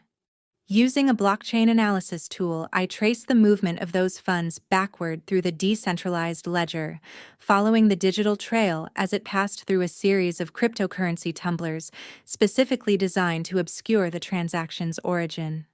It was a painstaking, intensely focused process, but I am exceptionally good at my work. I successfully traced the initial Bitcoin purchase back to a centralized cryptocurrency exchange that required full identity verification for account creation. Through a carefully targeted technical approach, I accessed the exchange's encrypted metadata. The account used to purchase those Bitcoin, which were then used to acquire my forged psychiatric records from a dark web vendor, was registered under Sylvia's full name, linked to her personal email address, and connected directly to her primary checking account. I leaned back slowly in my chair and stared at the undeniable evidence displayed across my monitors. Sylvia had used her own bank account to fund a dark web purchase of fabricated medical documents. Vanessa had used a fully traceable IP address to orchestrate spoofed kidnapping threats. They were careless, catastrophically arrogant, and profoundly ignorant of how digital forensics actually functioned. I spent the next 3 hours organizing and compiling every piece of data into a comprehensive, airtight digital dossier: the IP logs, the blockchain transaction records, the cellular signaling data, and the precise timestamps tying each criminal action to its source. I encrypted the complete package and transmitted it securely to my attorney. I glanced at the clock. It was nearly 4 in the morning.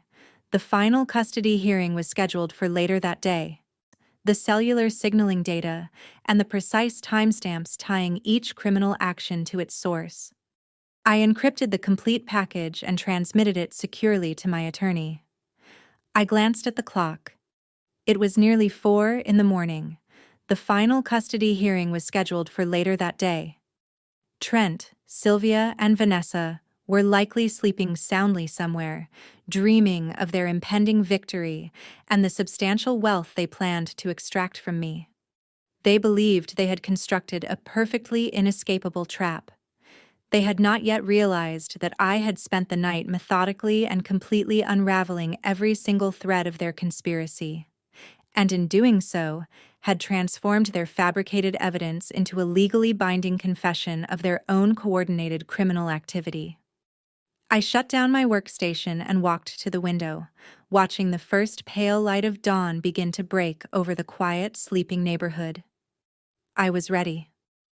The hours before the final custody hearing moved with a strange, compressed clarity.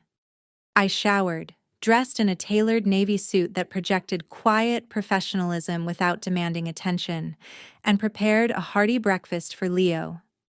I arranged for my trusted neighbor to take him to school, keeping him entirely insulated from the legal storm that was about to make landfall.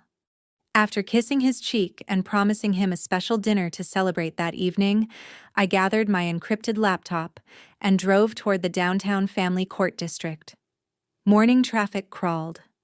My pulse remained perfectly, deliberately steady. I pulled into the courthouse parking garage, feeling the weight of the encrypted dossier resting securely on my hard drive, like a loaded weapon waiting to be deployed.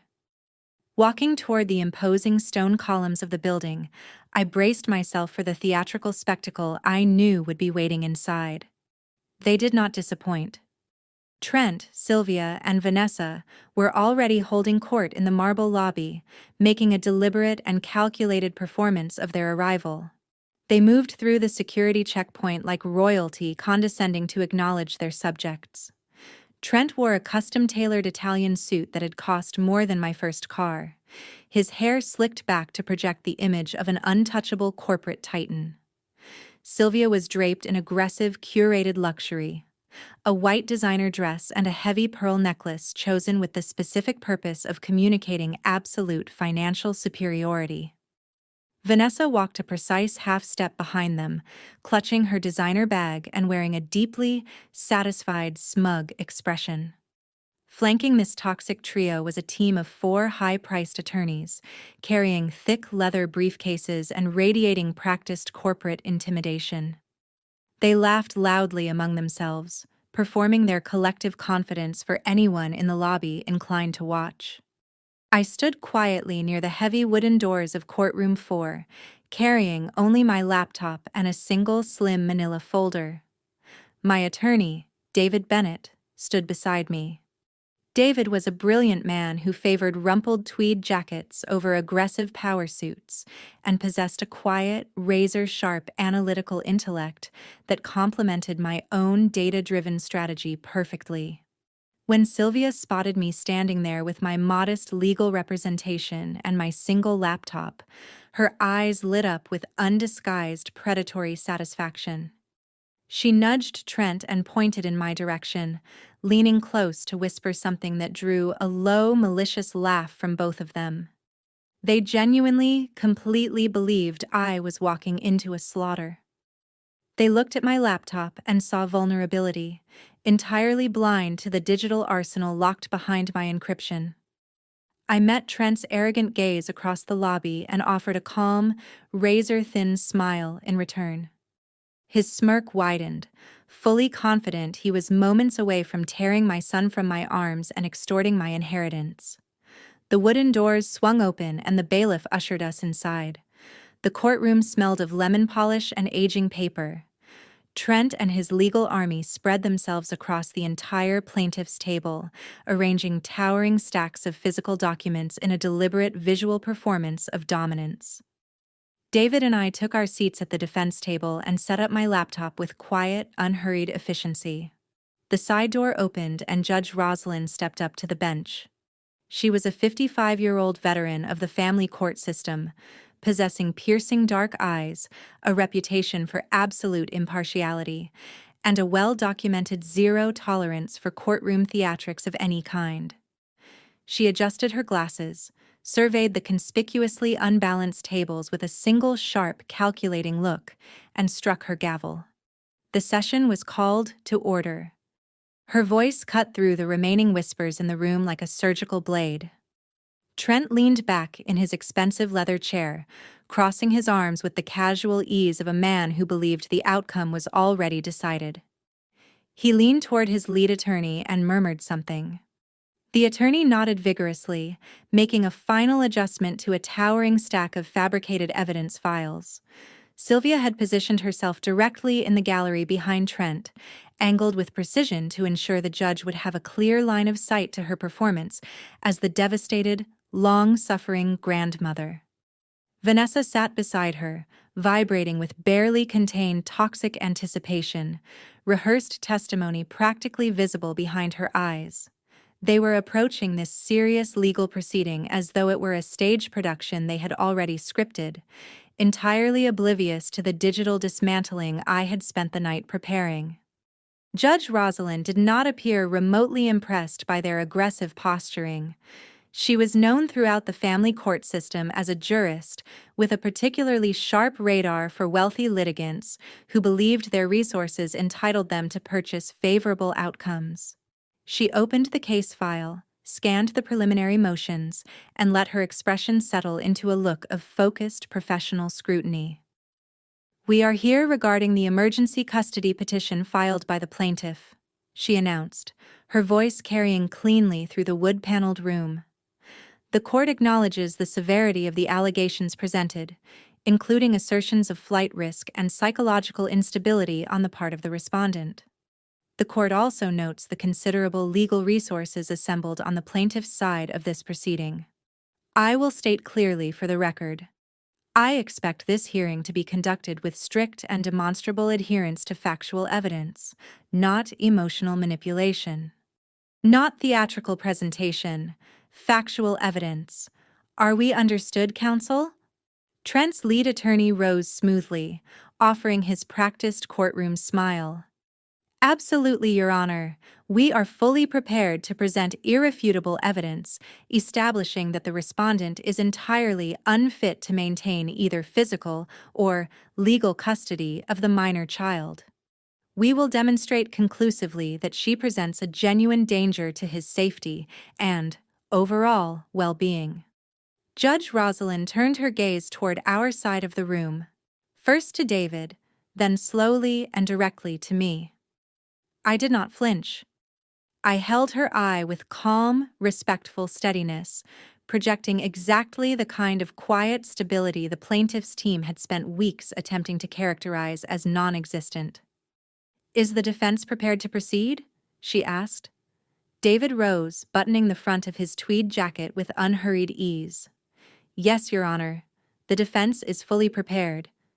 We will be presenting comprehensive digital evidence that categorically and methodically dismantles every single allegation the plaintiff has brought before this court. We intend to establish what actually happened and who is actually responsible for it." Trent scoffed audibly from his table, making no effort to conceal his contempt. Sylvia released a theatrical sigh from the gallery, slowly shaking her head as though burdened by the profound absurdity of my delusions. They were intoxicated by their own arrogance, completely, fatally convinced that purchased lies were impervious to scrutiny. As I powered up my laptop, the screen casting a quiet glow against the dim courtroom lighting, I felt a deep and absolute stillness settle over me. They believed these courtroom doors had locked me inside a cage with them. They had not understood, not even for a moment, that I was the one who had locked the doors. They were trapped. And they were about to lose everything. Judge Rosalind instructed the plaintiff to begin their opening arguments. Trent's lead attorney, a polished man with a booming theatrical courtroom voice built for intimidation, rose from his chair and immediately launched his offensive. He paced in measured, deliberate strides before the judge's bench, weaving a carefully constructed narrative of a deeply unstable mother unraveling in real time, while a desperate father fought heroically to protect his child. To anchor this fiction with the appearance of documented evidence, the attorney dramatically produced a stack of printed materials and submitted them into the record as Exhibit A. These were the fabricated, spoofed text messages Trent had used to orchestrate the previous night's police raid. The attorney read the fake messages aloud, pausing to emphasize the frantic, panicked tone that Vanessa had carefully engineered when she spoofed my phone number. He highlighted the text in which I had supposedly threatened to drain my accounts, abduct Leo, and vanish across state lines. He allowed the weight of the fabricated abduction threat to settle heavily into the polished silence of the courtroom, letting it echo against the walls before moving on. Trent sat at the plaintiff's table with a masterfully constructed expression of paternal devastation. Head bowed, face lowered into his hands, performing the anguish of a father brought to the absolute edge. The attorney then pivoted with practiced smoothness to his second line of attack, producing a sealed medical folder from his briefcase with deliberate, almost ceremonial care. He submitted it as Exhibit B, announcing it contained confidential psychiatric evaluations documenting my deteriorating mental state. I sat without moving at the defense table, my hands resting lightly and completely still on my keyboard, as I listened to him deliver the precise threat Sylvia had whispered to me in my own foyer just hours earlier. The attorney read the forged medical conclusions directly to the judge, claiming I had been secretly diagnosed with severe, untreated schizophrenia. He described vivid, entirely fictional episodes of violent psychotic breaks and profound dissociation from reality. He argued that these fabricated conditions rendered me fundamentally incapable of providing a safe or stable environment for a young child, and that my continued physical custody of Leo represented an immediate and catastrophic danger. Judge Rosalind examined the submitted documents with a composed, inscrutable expression. She adjusted her glasses and scrutinized the official-looking medical letterheads and the signatures of the fictitious physicians Sylvia had sourced from a dark web vendor. The documents were impressively crafted, designed specifically to survive a surface-level judicial review. The attorney concluded his opening presentation by announcing that a primary witness was prepared to corroborate the documented decline in my mental stability and to validate the dangerous environment Leo was allegedly being forced to endure. With visible satisfaction, he called Vanessa to the witness stand. Vanessa rose from the gallery, smoothing her designer skirt with practiced composure, and walked to the front of the courtroom as though she had been born for this moment. She raised her right hand. She swore under oath to tell the truth, committing blatant, premeditated felony perjury without a single perceptible moment of hesitation. She settled into the witness box, gripping its edges as though she required physical support simply to recount the horrors she claimed to have witnessed. Her performance was polished and deeply toxic in equal measure. The attorney began his direct examination, asking her to describe her relationship with me and her observations of my parenting over the preceding months. Vanessa drew a slow, trembling breath, summoning tears with impressive, practiced precision until they pooled in her eyes and spilled carefully down her immaculately contoured cheeks. She testified that she had visited my home on multiple occasions, driven by genuine and deep concern for her beloved nephew. She constructed an elaborate, entirely fictional account of discovering my house in a state of filth and disorder, claiming the refrigerator contained no fresh food and that Leo was consistently dressed in dirty, unwashed clothes.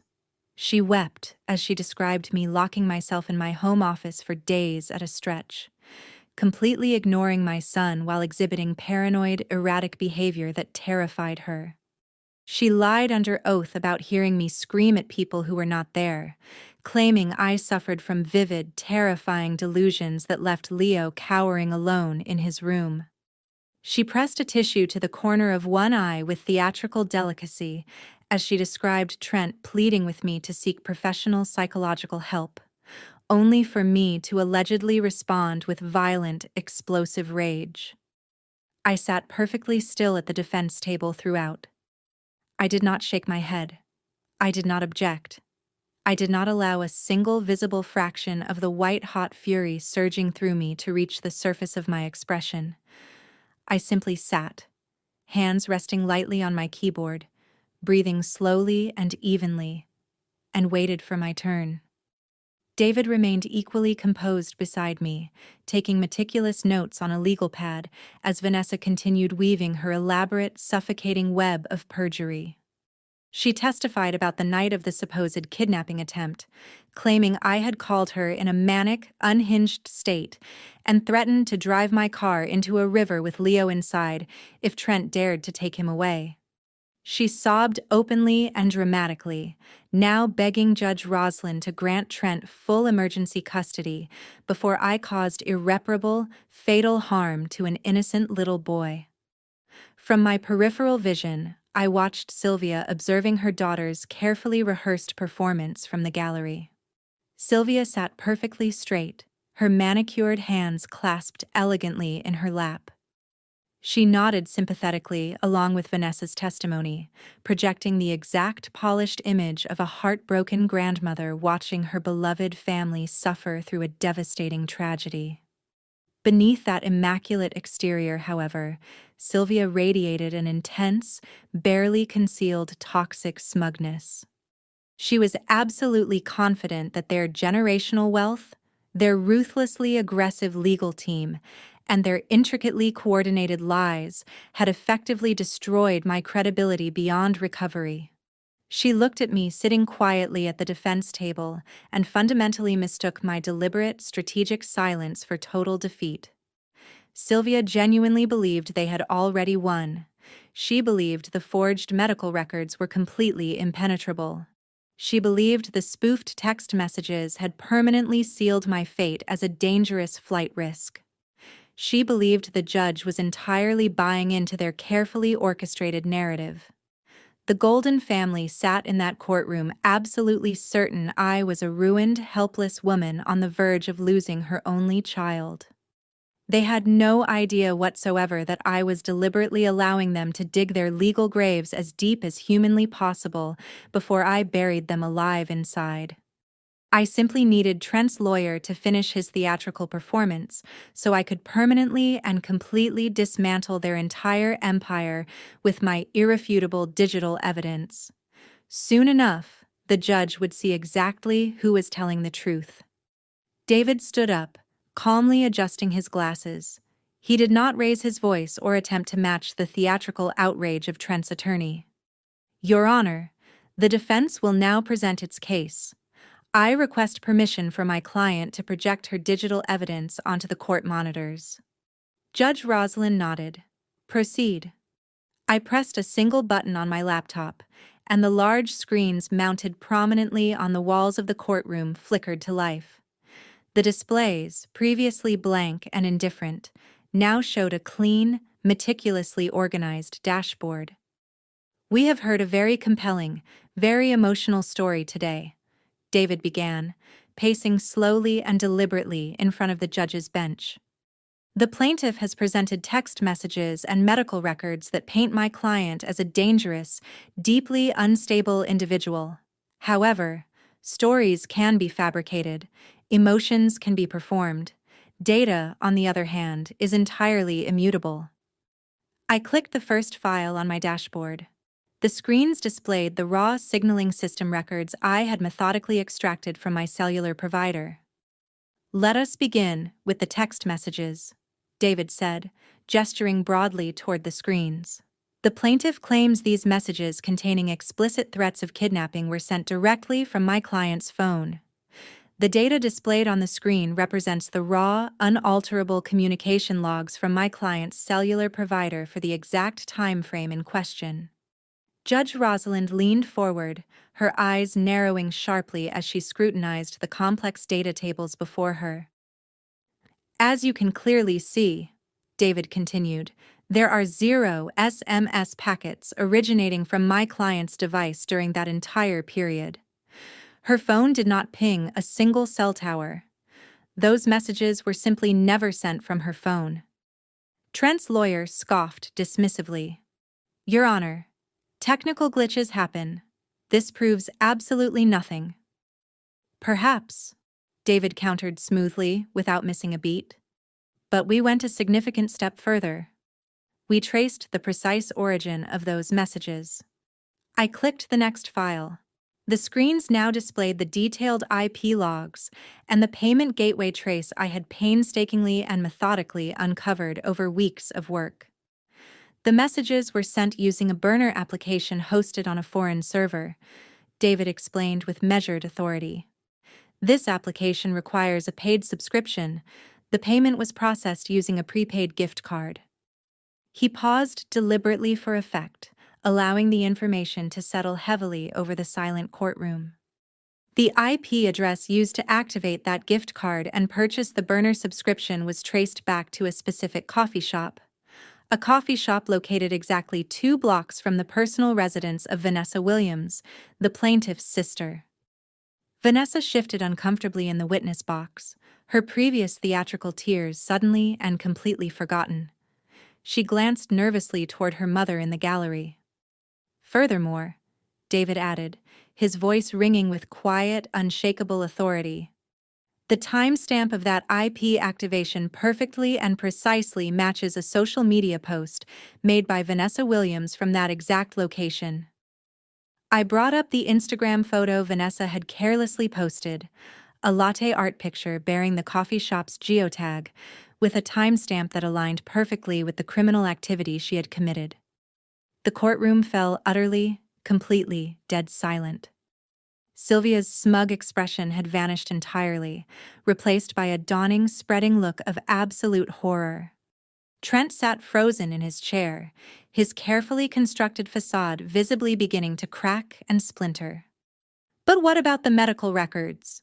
Trent's lawyer demanded, his previously booming voice now losing considerable amounts of its manufactured confidence. "The psychiatric evaluation clearly states she is unstable." "Ah, yes, the psychiatric evaluation," David said, turning his full attention back to the screens. "Your Honor, forging medical documents is an extremely serious criminal offense. We therefore decided to investigate the precise origin of Exhibit B."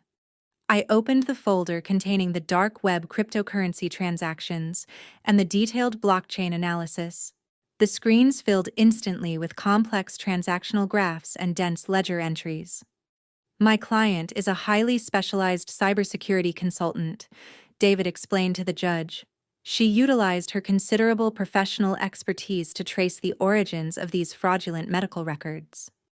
The documents were purchased from a known vendor operating on the dark web who specializes exclusively in fabricating detailed medical histories." Trent's lawyer sprang to his feet. "Objection! This is highly irregular and entirely unsubstantiated." "Overruled," Judge Rosalind said sharply, her tone brooking absolutely no argument. "Continue, counselor." "The transaction was completed using cryptocurrency," David stated with calm precision. "My client successfully traced the blockchain ledger backward, systematically unraveling the deliberate obfuscation techniques employed to conceal the true origin of the funds." I brought up the final slide in the sequence. It displayed the centralized cryptocurrency exchange platform and the legally obtained, redacted metadata. "The account used to purchase the cryptocurrency, which was then used directly to acquire the forged medical records," David announced, his voice echoing powerfully through the silent room, "was registered under the name of Sylvia Williams." He let that revelation sink in, the weight of it pressing down on every person in the room. It was linked directly to her personal email address and funded from her primary checking account. The silence that followed was not merely quiet. It was the silence of absolute, catastrophic, irreversible ruin. Sylvia, sitting rigidly in the gallery, looked as though every molecule of air had been violently sucked out of her lungs. Her meticulously maintained image of wealthy, unassailable respectability was disintegrating in real time in front of everyone. Vanessa sat frozen in the witness box, staring at the glowing screens with wide, panicked, disbelieving eyes. Trent's lead attorney slowly, mechanically sat back down, staring blankly at the table before him. The enormous mountain of physical documents he had brought so confidently that morning suddenly looked like nothing more than a pile of useless, worthless paper. He was a smart man. He understood precisely what was happening. He was watching his entire case, and his client's freedom, evaporate completely before his eyes. "Your Honor," David concluded, his tone resolute and unwavering, "the evidence before you proves beyond any reasonable doubt that the text messages were spoofed by the plaintiff's sister, and the medical records were forged using funds provided directly by the plaintiff's mother. This entire custody petition is built upon a foundation of deliberate, coordinated fraud and perjury." Judge Rosalind looked slowly from the screens to Trent, then to Vanessa, and finally to Sylvia sitting in the gallery. Her expression had transformed into a terrifying mask of pure judicial fury. "Counselor," she said to Trent's lawyer, her voice dangerously quiet, "do you have any explanation whatsoever for the digital evidence just presented?" Trent's lawyer opened his mouth, closed it, and looked helplessly, desperately at his client. "Your Honor, we would need time to review these findings." "Time is a luxury you do not currently possess," Judge Rosalind snapped, her patience entirely exhausted. I sat quietly at the defense table, my hands resting flat in my lap. I did not smile. I did not gloat. I simply watched with complete stillness as the Golden family confronted the inescapable, crushing reality of their situation. The digital execution was complete. The forged weapons they had brought so confidently to destroy me were now tightly and irrevocably wrapped around their own necks. But the true devastation was not yet finished. The financial motive lurking behind their desperate crimes was still waiting patiently to be revealed. The crushing weight of the digital evidence hung heavily in the courtroom air, a physical manifestation of the perjury and fraud that had just been mercilessly exposed. I had dismantled their fabricated attacks with surgical precision. Now it was time to reveal the true, terrifying motive behind their desperate custody petition. I needed the judge to understand, with absolute clarity, that this was not merely a malicious family dispute born of spite. It was a coordinated extortion scheme driven by catastrophic, illegal debt. David nodded to me, a small, decisive signal that it was time to deploy the final, most devastating phase of our defense. "Your Honor," David said, his voice steady and completely resolute. "We have demonstrated conclusively that the plaintiff and his family fabricated evidence to portray my client as unfit. The question this court must now ask is, why? Why go to such extreme criminal lengths to gain custody of an 8-year-old child?"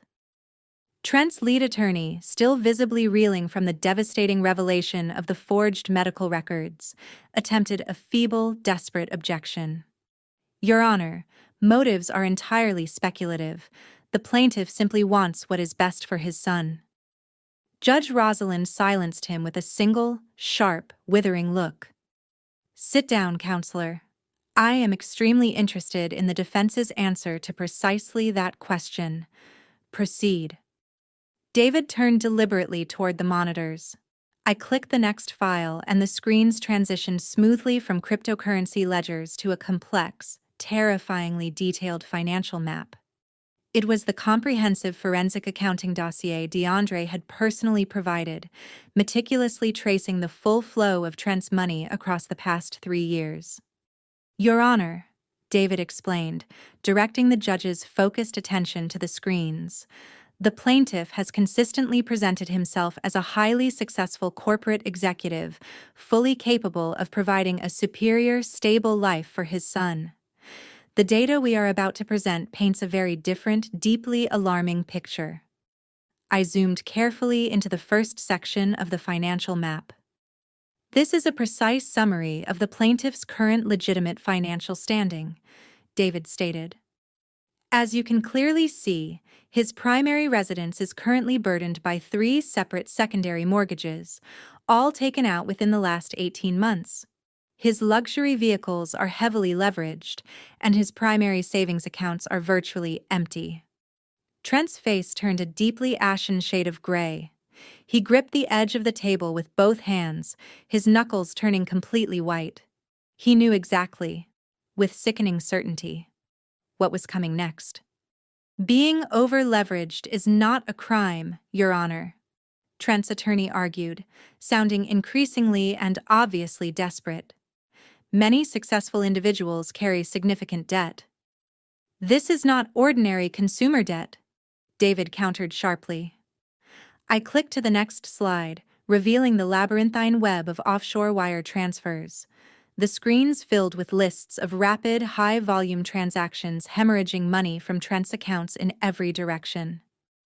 These records, legally obtained and independently verified, show a consistent and unmistakable pattern of massive, erratic wire transfers, David continued. "The funds are being systematically routed to international accounts located in jurisdictions known specifically for hosting unregulated gambling syndicates and offshore sports betting platforms. The plaintiff is not investing. He is hemorrhaging hundreds of thousands of dollars attempting to cover severe, escalating gambling losses." A low, stunned murmur rippled through the courtroom. Sylvia, who had been sitting so rigidly and defiantly in the gallery, suddenly leaned sharply forward, her eyes locked on the screens in sheer, undeniable disbelief. She had known Trent was in serious financial trouble, but the staggering, jaw-dropping volume of the losses displayed before her seemed to shatter whatever remained of her composed exterior. I clicked to the final, most damning section of the financial map, the slide detailing the incoming deposits designed to cover the offshore losses, the predatory loans DeAndre had so carefully and methodically uncovered. When the legitimate credit lines dried up completely, David explained, his voice taking on a grim and deliberate tone, the plaintiff turned to alternative, and deeply criminal, funding sources. These incoming wire transfers originate from private lending firms with highly suspicious and deliberately opaque operational structures. Our thorough analysis indicates these entities are front companies for illegal, predatory loan operations.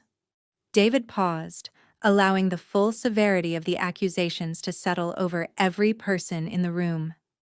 The plaintiff is not merely bankrupt, he owes upwards of $2 million to violent underground creditors who are actively and aggressively demanding immediate repayment. The silence in the courtroom was absolute. The meticulously crafted, carefully curated image of the Golden family had been completely and permanently obliterated, replaced by the terrifying, ugly reality of a desperate man drowning helplessly in illegal debt. This custody petition was never about the welfare of Leo Williams, David stated, looking directly and unflinchingly at Trent. It was a calculated, desperate extortion plot. The plaintiff and his family knew that my client possesses a significant inherited trust fund. By gaining primary physical custody of the child, they intended to demand exorbitant child support payments.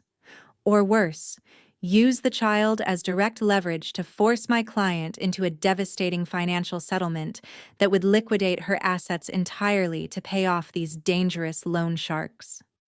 Trent's legal team descended immediately into complete and visible chaos.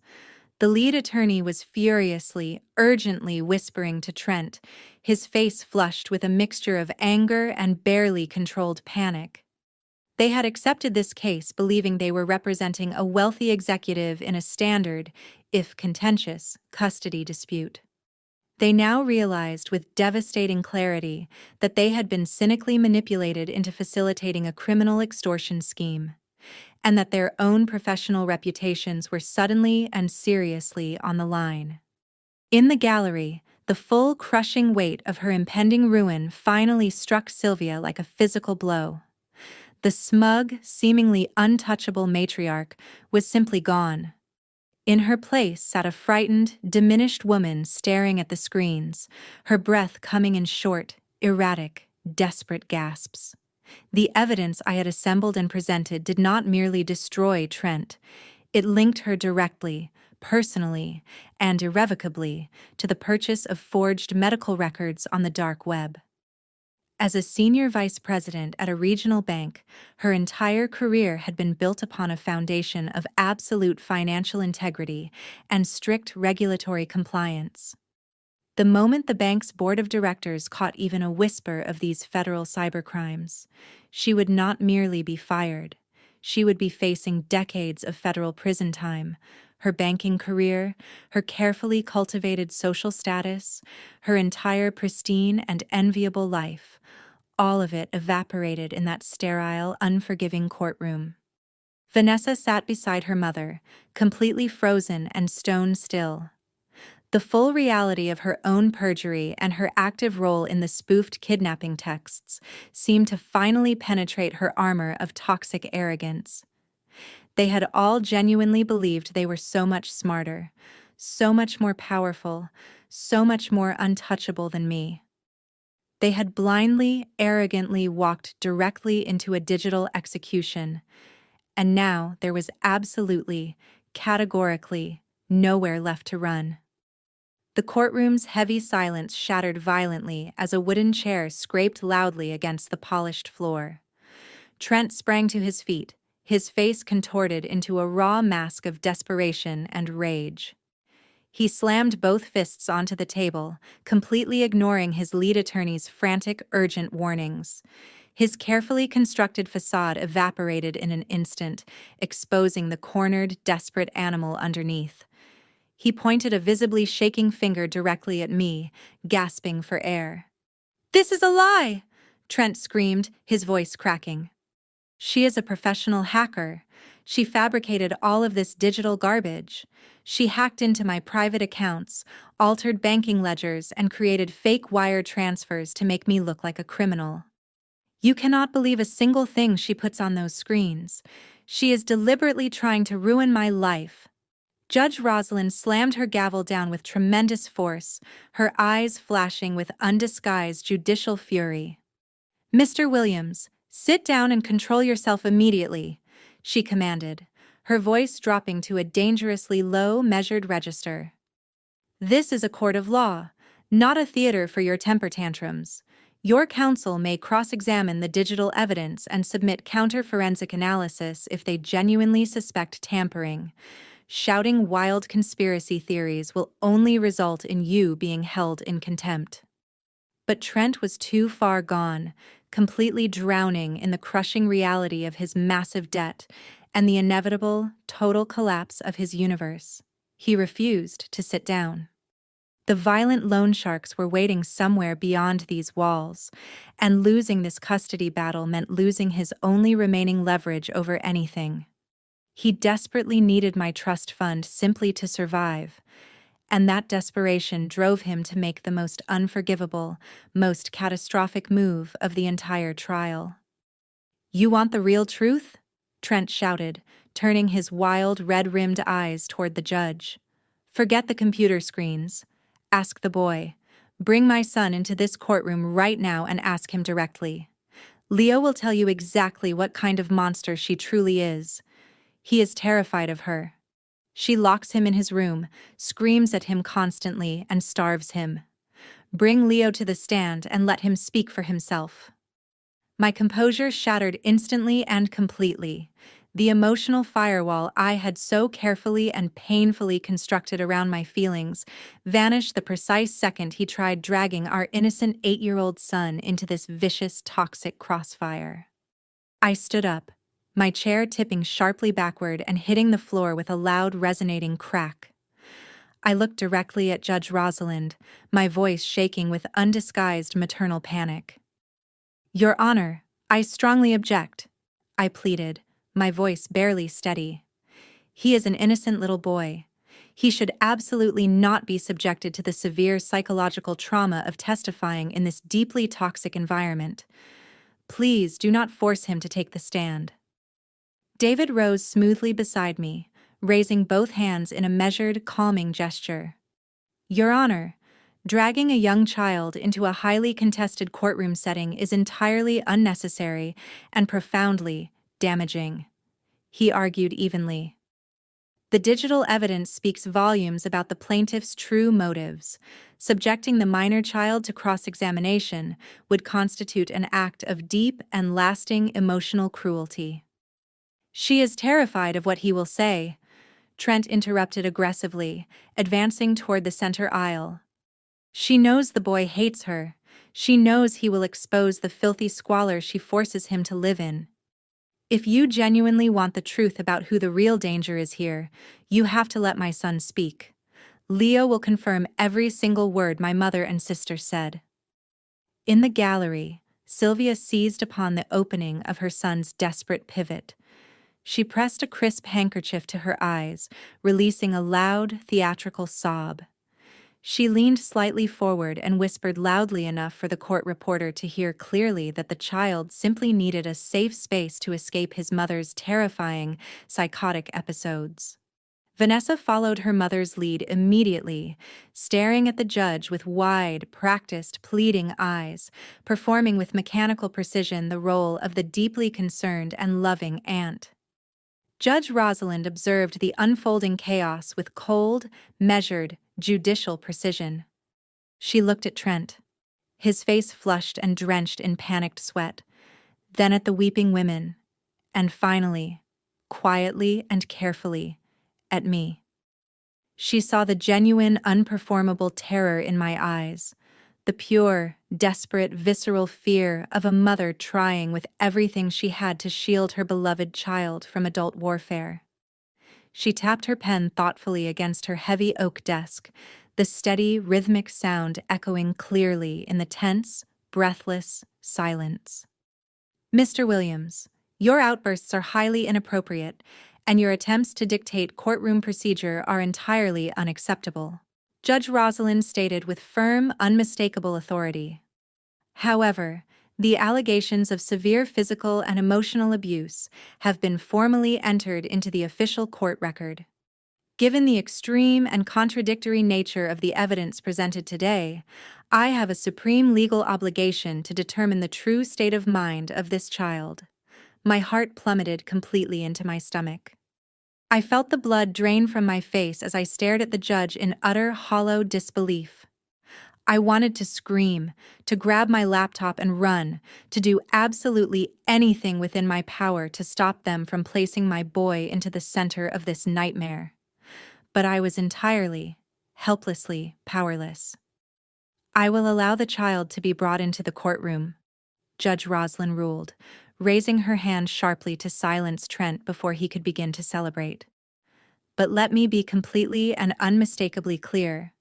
This will not be a cross-examination. Neither legal counsel will address the boy directly.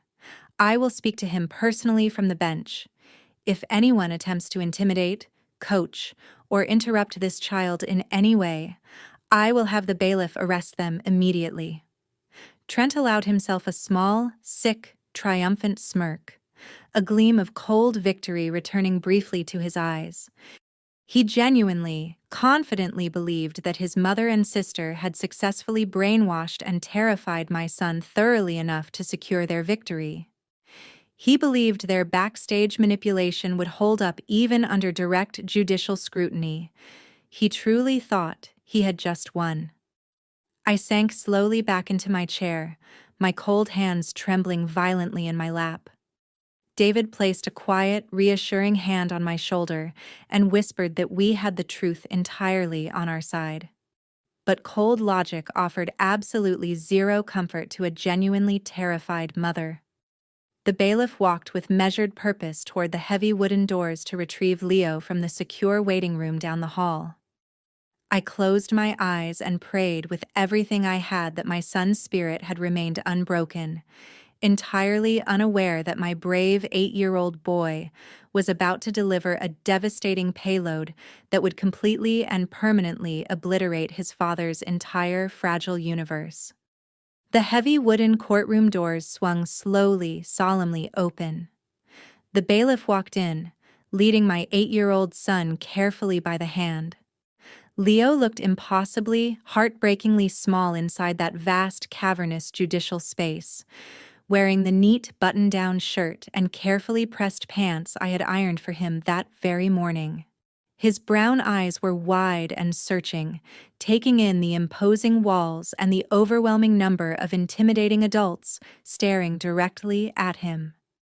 My heart fractured watching his innocent, bewildered face attempt to process the toxic, adult atmosphere his own father had deliberately dragged him into.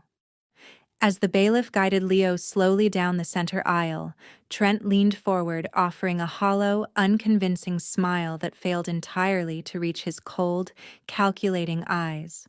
The true psychological warfare, however, was happening in the gallery directly behind him. Sylvia fixed Leo with a terrifying, unblinking glare, narrowing her eyes in a silent, unmistakable warning that conveyed absolute danger. Vanessa crossed her arms tightly, pressing her lips together into a hard, punishing line.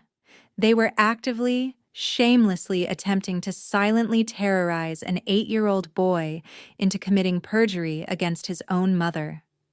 I felt a violent, overwhelming urge to physically remove those women from the courtroom. The maternal instinct to shield my child from this assault was all-consuming. However, any emotional breakdown on my part would play directly into the unstable narrative Trent had so carefully constructed. I forced my body to remain perfectly, rigidly still, anchoring my feet firmly to the floor and resting my hands flat and steady on the table. When Leo finally glanced toward my side of the courtroom, I caught his gaze and held it securely. Tears pooled in my eyes, but I refused to let them fall. I offered him a soft, unwavering, reassuring smile, pouring every ounce of my unconditional protection into that single, silent look. I nodded slowly and deliberately, communicating a silent but absolute promise that he was safe, that I was here, that nothing could harm him as long as I was breathing. Leo took a deep, steadying breath, his small shoulders visibly relaxing as he absorbed my silent reassurance. The bailiff gently directed him to the witness stand beside the judge's elevated bench. The chair was far too large for his small frame, causing his feet to dangle well above the floor. Judge Rosalind instantly and completely transformed her demeanor. The fierce, commanding judicial authority evaporated, replaced by enveloping, soothing warmth. She brought herself closer to his eye level, her face softening into an expression of genuine, grandmotherly kindness that fundamentally altered the intimidating dynamic of the room. "Hello there, Leo," she said, her voice soft and melodious. "My name is Rosalind, and I am the judge here today.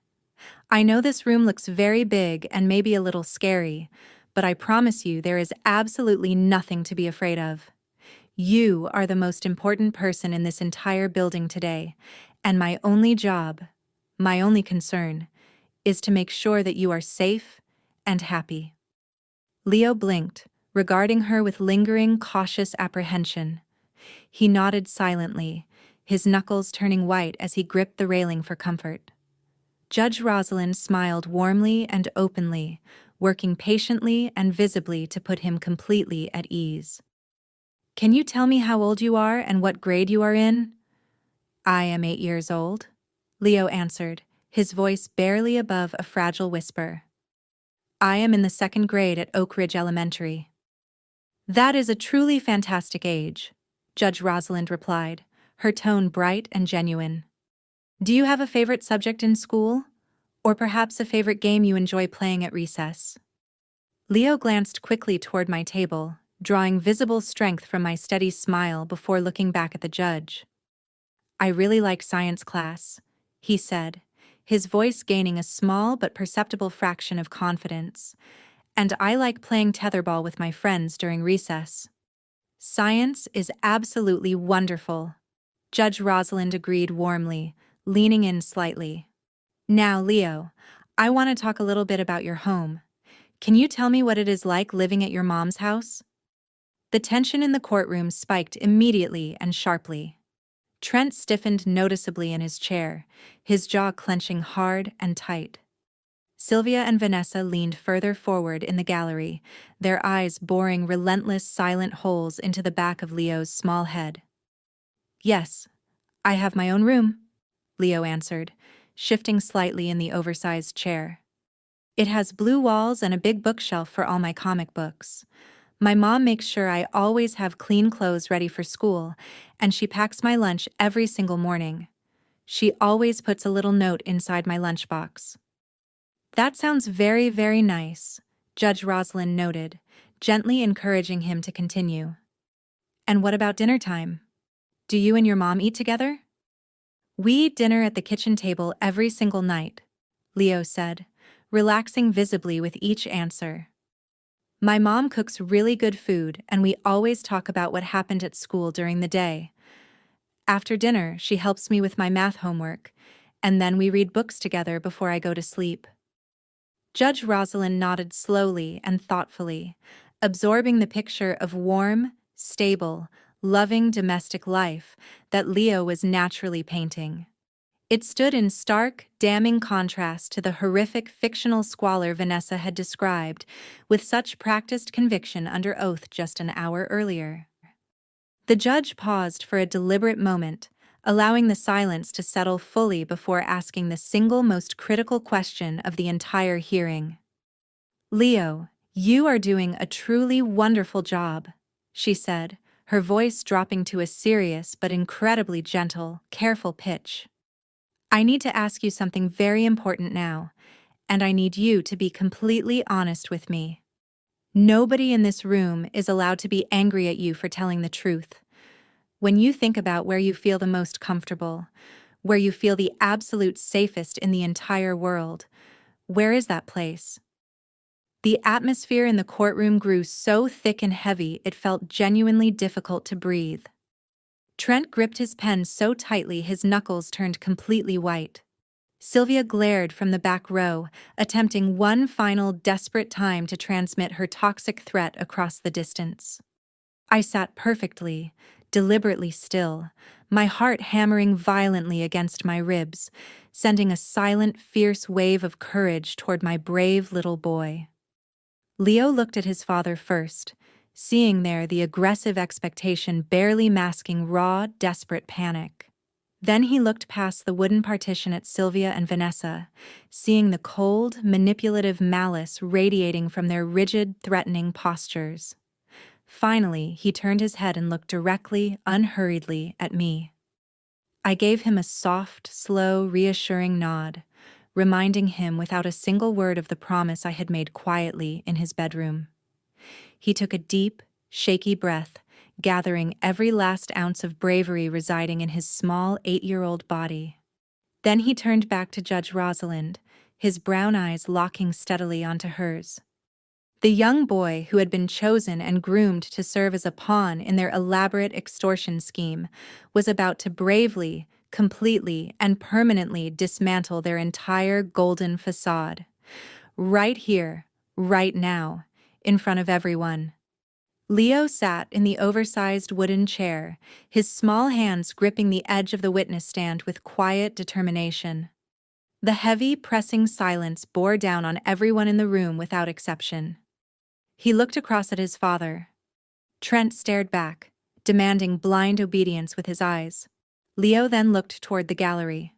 Sylvia and Vanessa glared back, attempting one last time to force him silently into submission. Finally, Leo turned his gaze calmly back to Judge Rosalind. She nodded once. A small, quiet, granting gesture of permission. Leo took a deep, shaking breath. His lower lip quivered. His voice trembled when he finally, courageously broke the silence. Mom told me never to say this because she did not want Dad to go to jail. She said Dad was just sick and needed a doctor to help him get better. A collective, audible gasp rippled immediately through the courtroom. The word jail hung suspended in the sterile air like smoke. Trent jolted violently in his leather chair. He opened his mouth to shout an objection, but Judge Rosalind raised her hand instantly, shooting him a glare of such complete and utter fury that it physically pinned him back into his seat. The judge turned her full, gentle attention back to the 8-year-old boy, her voice dropping to a remarkably careful, warm whisper. It is completely okay, Leo. What was it that your mom did not want you to say? Leo reached a trembling hand slowly into his pocket. He fumbled briefly before pulling out a battered burner phone. He gripped it carefully, holding it up for the judge to see. On my birthday, Dad picked me up for his weekend visit, but he did not take me to the arcade like he promised. He took me to a giant building with really bright, flashing neon lights. He left me in his car in the dark parking lot. It was freezing cold outside, and the heater was turned completely off. Trent began shaking his head frantically back and forth, mouthing a desperate, silent no toward the judge. But the bailiff stepped forward immediately, resting a stern, deliberate hand near his weapon. Trent froze completely, utterly trapped by the catastrophic consequences of his own choices. The entire courtroom held its breath, waiting for the brave child to finish. I was locked inside the freezing car for 5 whole hours, Leo continued, his small voice carrying clearly through the silence. Dad told me to stay hidden down on the floorboards if anyone walked by. He said he had to go inside the bright building to fix a big mistake. He gave me this old phone to play puzzle games on so I would not get too scared or complain about the cold. But the games were boring, and the phone kept buzzing with text messages. I sat perfectly, painfully still at the defense table, tears streaming silently down my face. I had known about the casino incident through the tracking device I had placed, but hearing my brave, beloved son recount the terror of that freezing night in his own simple words shattered my heart into pieces.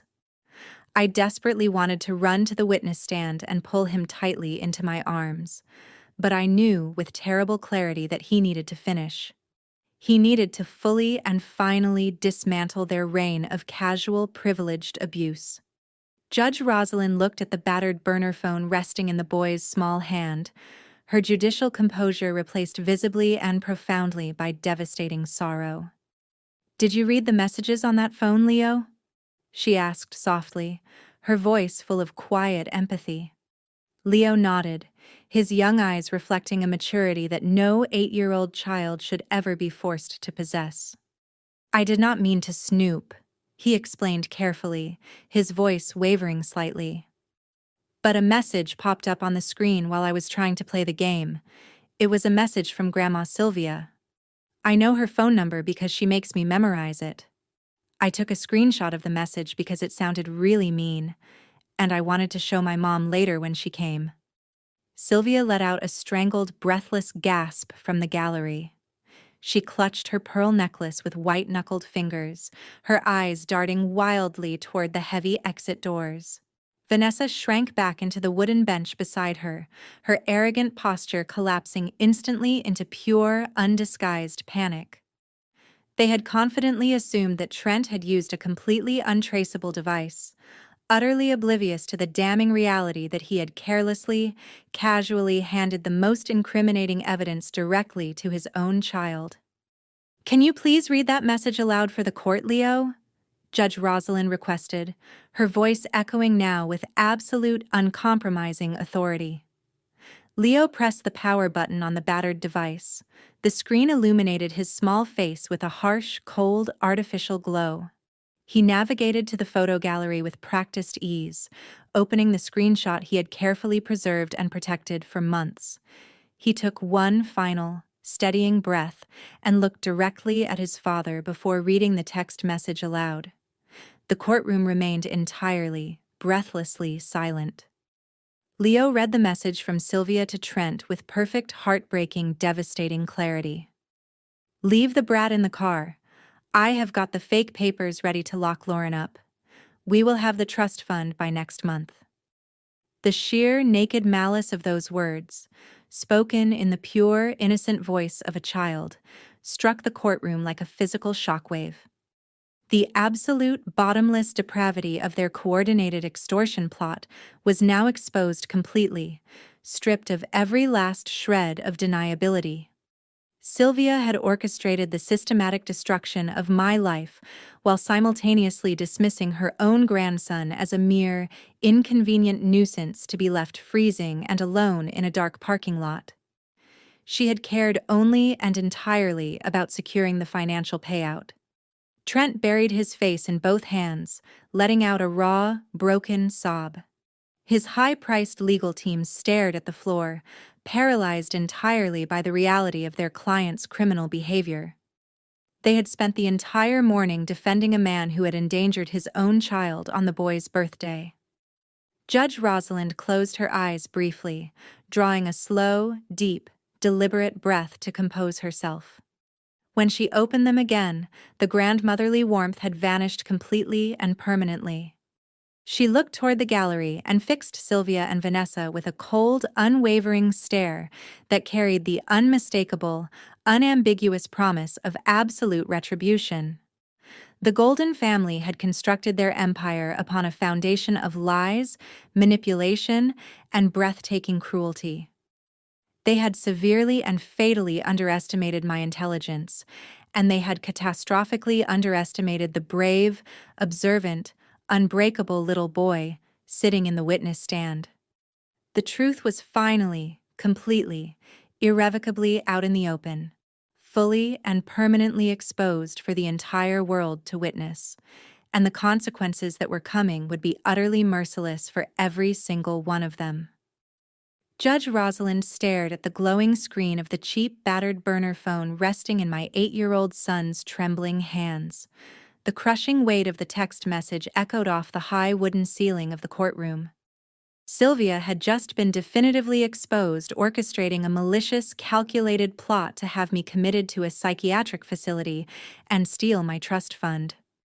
But the horrifying reality of that freezing night in the casino parking lot was not yet finished unraveling. "Leo?"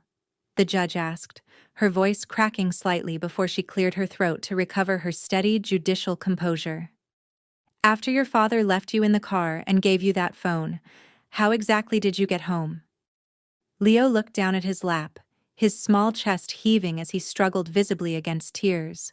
He sniffled loudly, his brave facade finally beginning to crumble completely under the enormous emotional weight of the memory.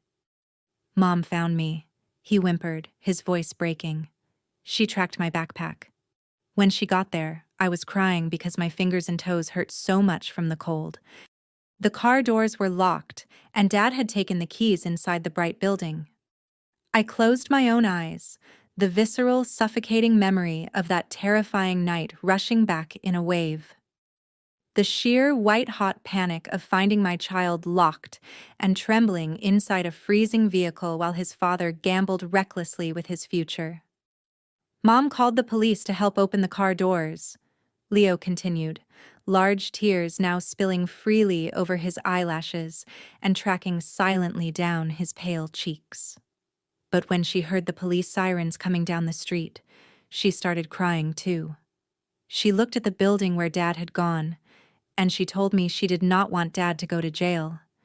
She said Dad was just sick and needed a doctor to help him, not a prison cell." Trent sat completely frozen at the plaintiff table. His high-priced lawyers had physically leaned away from him, as though his very presence had become toxic and contaminating. He was being dismantled and destroyed, not by a ruthless opposing counsel, but by the innocent, unpolished, heartbreaking honesty of the son he had so casually and cruelly neglected. "So Mom took off her heavy winter coat and wrapped it tightly around her fist," Leo sobbed, his voice echoing clearly in the absolute airless silence of the courtroom. "She punched the car window really hard. It shattered everywhere. The glass cut her arm and her hand. She bled all over her shirt so she could reach inside and unlock the door to get me out." A collective gasp swept audibly through the gallery.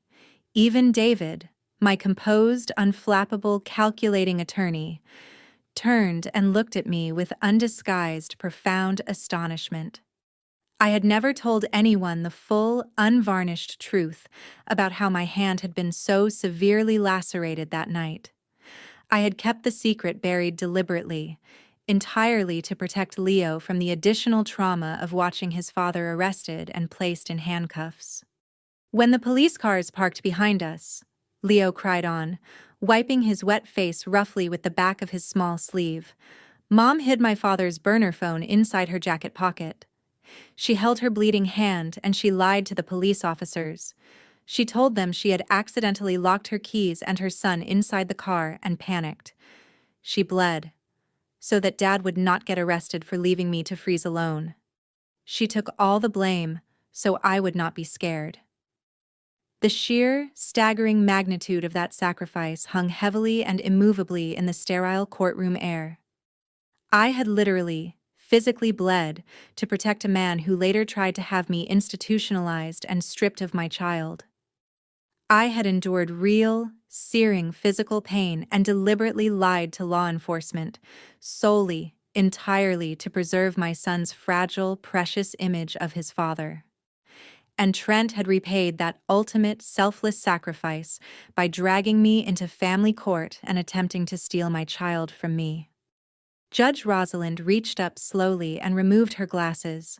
Her hands were visibly, slightly shaking. She looked at me sitting quietly at the defense table. And for one fleeting, unguarded moment, the professional boundary between judge and mother simply dissolved. She saw the absolute, ferocious, unconditional depth of maternal love.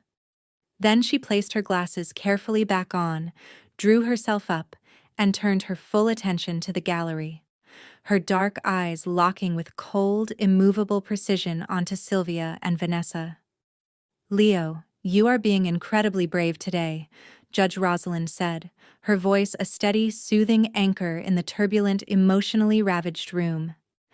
"But I must ask you one more very difficult question.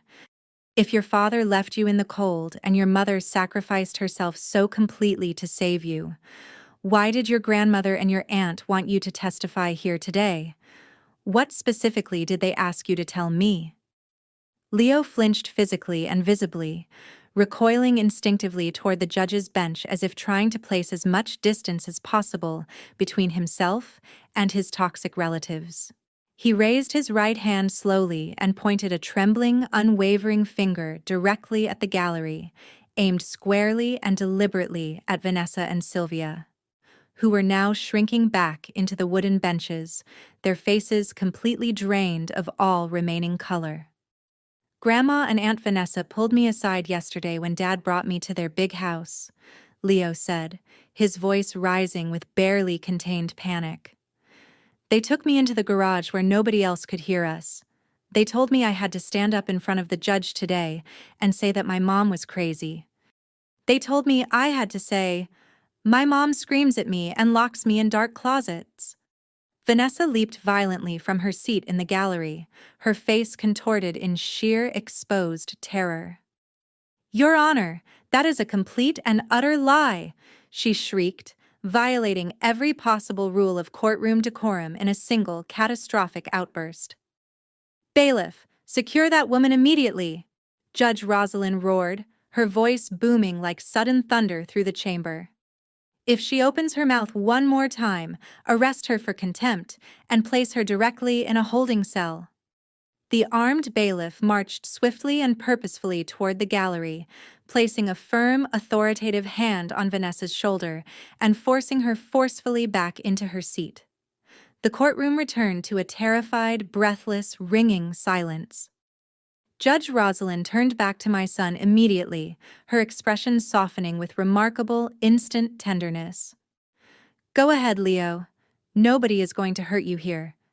What else did they say to you in that garage?" Leo let out a gut-wrenching, full-body sob that tore through my chest like something physical.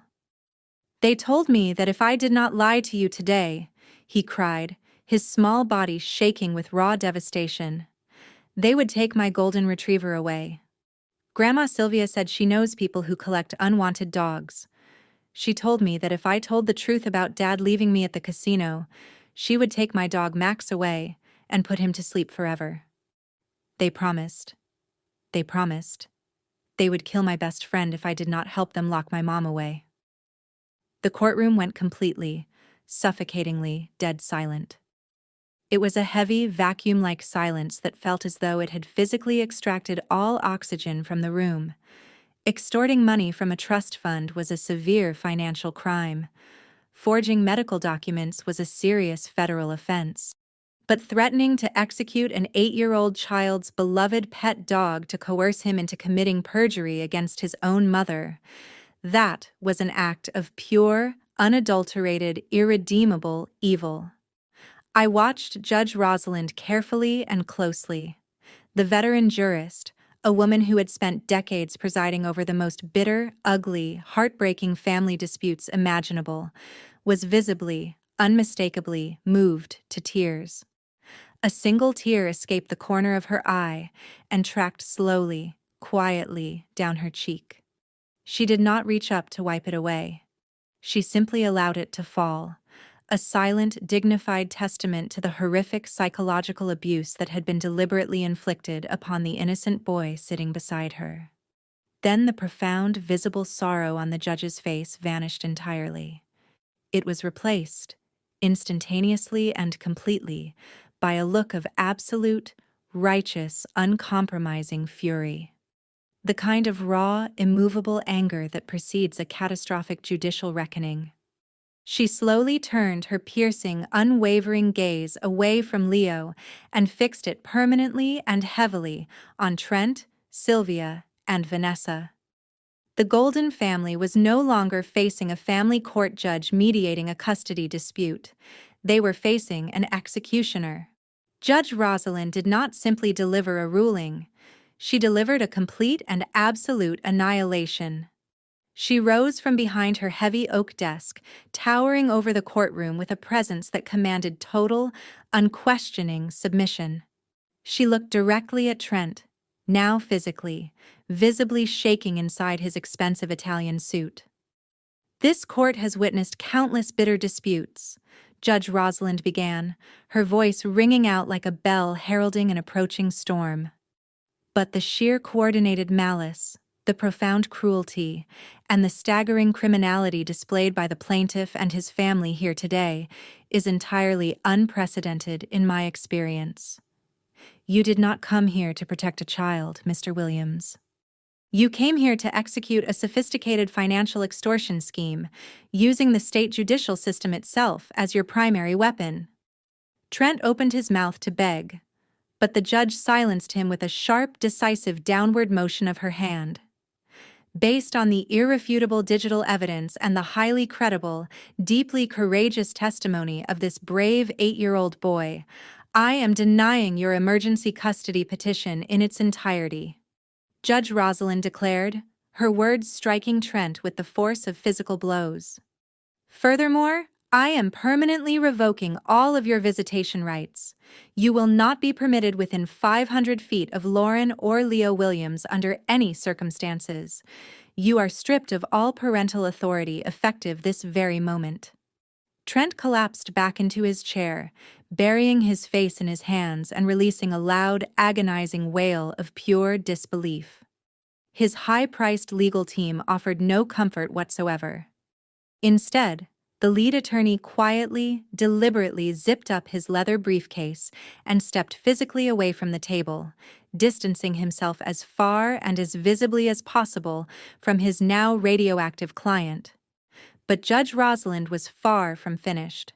She turned her piercing, unwavering gaze toward the gallery, focusing with cold precision entirely on Sylvia and Vanessa. I am not merely a family court judge, she stated, her voice absolutely cold.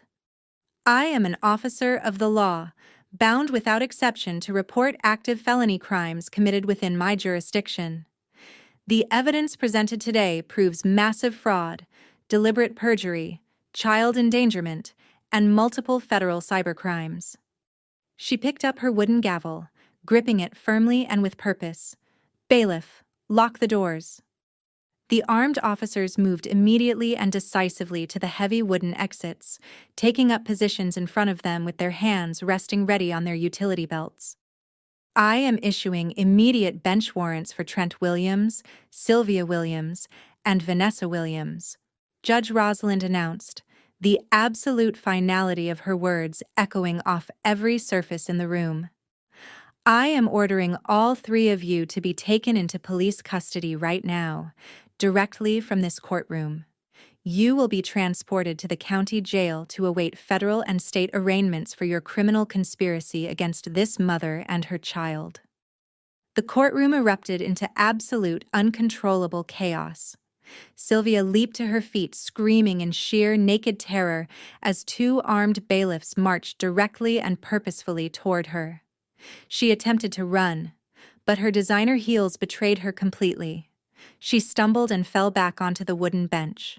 The bailiffs seized her wrists, pulling them forcefully behind her back.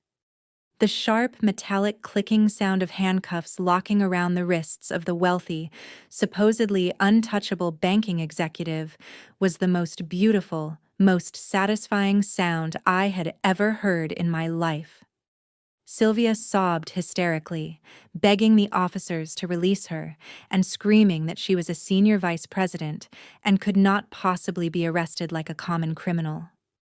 Next to her, Vanessa was hyperventilating openly, weeping without control as a female bailiff secured her wrists in cold iron cuffs. Vanessa spun around wildly, desperately scanning the back of the gallery for any sign of salvation or rescue. "DeAndre, do something!" she shrieked, her voice cracking and dissolving with pure, helpless panic. Tell them this is all a mistake. DeAndre, help me. From the very back row of the courtroom, standing completely and calmly untouched by the surrounding chaos, DeAndre stepped out of the shadows. He wore a sharp charcoal suit looking remarkably, powerfully composed. He walked slowly and deliberately down the center aisle, ignoring entirely the screaming and frantic scrambling of the disgraced Golden family. He stopped at the edge of the wooden partition, looking down quietly and without emotion at his hysterical, handcuffed wife. Vanessa stared up at him, tears and ruined makeup streaking her face. "Please call a lawyer," she begged him desperately. DeAndre reached inside his suit jacket with calm, unhurried precision and slowly pulled out a thick manila envelope. He held it briefly, then placed it gently but deliberately onto the wooden bench directly beside where Vanessa was sitting. "I am not calling anyone," DeAndre said, his voice remarkably steady and completely, entirely devoid of any remaining affection. "Those are divorce papers. I signed them this morning." Vanessa gasped audibly, staring at the envelope as though it were a coiled, venomous snake. "But why?" she cried out, her voice raw and desperate. "What did I do?" "You treated me like a secondary citizen for 5 years," DeAndre replied, looking from Vanessa to Sylvia and finally, with quiet contempt, to Trent. "You thought I was simply the quiet black man who should feel grateful and honored just to stand in your family photographs. You constantly and consistently underestimated my intelligence. You forgot entirely that I am a forensic accountant. I am the one who tracked Trent's illegal offshore gambling debts. I am the one who handed Lauren the encrypted USB drive. I audited your entire lives methodically and thoroughly. And I found you all completely, irreparably, and profoundly morally bankrupt." DeAndre buttoned his suit jacket with precise, unhurried movements, adjusting his cuffs with perfect composure. "Have fun in federal prison," he said quietly, without heat or drama. He turned, walked back up the center aisle and pushed through the heavy wooden courtroom doors, without ever once looking back. I watched the police physically remove Trent, Sylvia, and Vanessa through the side doors leading to the holding cells. Their screams faded gradually into the concrete hallways, leaving behind a beautiful, profound, enveloping peace. Judge Rosalind looked down at me from the bench, offering a small, measured, respectful nod before stepping down. The war was officially, completely, permanently over. I knelt down and wrapped my arms as tightly as I could around Leo. He hugged my neck and buried his face in my shoulder, his whole small body finally releasing the terrible tension it had been carrying. "We did it, baby," I whispered into his ear. "You are so incredibly brave. We are finally safe." David, my brilliant, quietly extraordinary attorney, packed up his legal pads and gave my shoulder a gentle, warm squeeze. "You played a perfect game, Lauren," he told me, smiling softly. "Go take your boy home." I held Leo's hand tightly as we walked together down the center aisle, leaving the complete wreckage of the Golden family behind us without a backward glance. We pushed through the heavy courthouse doors and stepped out into the glorious, brilliant spring sunlight. The warm air hit my face and felt almost impossibly sweet. I had walked into that building as a target. I was walking out as a conqueror. I had protected my beautiful son. I had secured my financial independence, and I had established, once and for all, an absolute and impenetrable boundary of steel. The toxic family had tried with everything at their disposal to destroy me, but their own arrogance, their cruelty, and their bottomless contempt for everyone around them had destroyed them instead. We walked toward my car, ready to step into our beautiful, unencumbered new life, far away from the darkness and everything it had ever asked of us. You can never choose the family you are born into or the one you marry into, but you can absolutely and deliberately choose what you are willing to tolerate, and for how long. Setting boundaries is never an act of cruelty. It is an act of profound and necessary self-preservation. When people demonstrate clearly that they are willing to burn your entire life to the ground simply to keep themselves warm, you must be willing, finally, completely, to let them set themselves on fire. Have you ever had to keep a deeply painful secret to protect someone you loved, only to realize in the end that you had to expose the truth entirely to save yourself? I would love to hear your stories of survival and of setting strong, uncompromising boundaries in the comments below. If my journey resonated with you in any way, please hit the like button and subscribe to hear more authentic stories of resilience, strength, and the courage it takes to stand up to toxic family dynamics. Thank you so very much for being part of this journey with me today. And always remember, your worth is never, not even for a single moment, defined by the people who failed to love you properly.